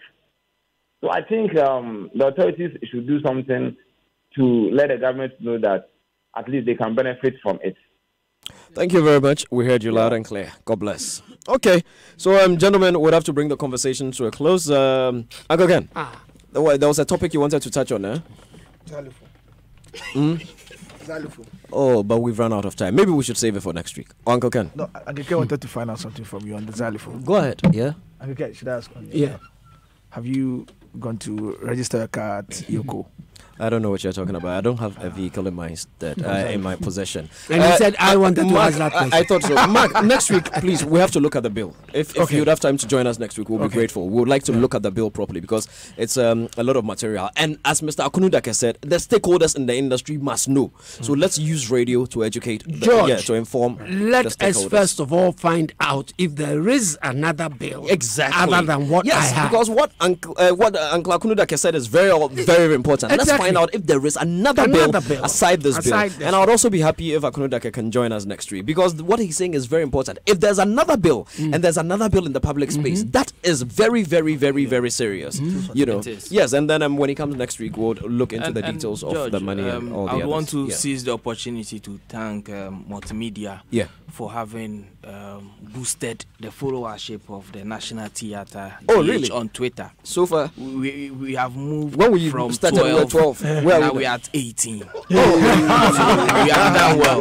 done well. I said by the close of day today. What is it again? National Theatre GH. National Theatre GH. All right, gentlemen, thank you very much. We'll take our last break and then we'll go for the news at 6. My name is George Kwe. This has been Showbiz A to Z. Thanks to the entire team. DJ Obeti. This gunman standing behind me. So yeah. Billy is in the house, and then it's going to be a great show. Thank you so very much. My name is GQ. We're out. Uncle Ken, Sadiq Abdullah, Mako Krekumante, and Kwame Rasta. Thank you all for being here, and thank you for doing the listening. We're out. Many of us stand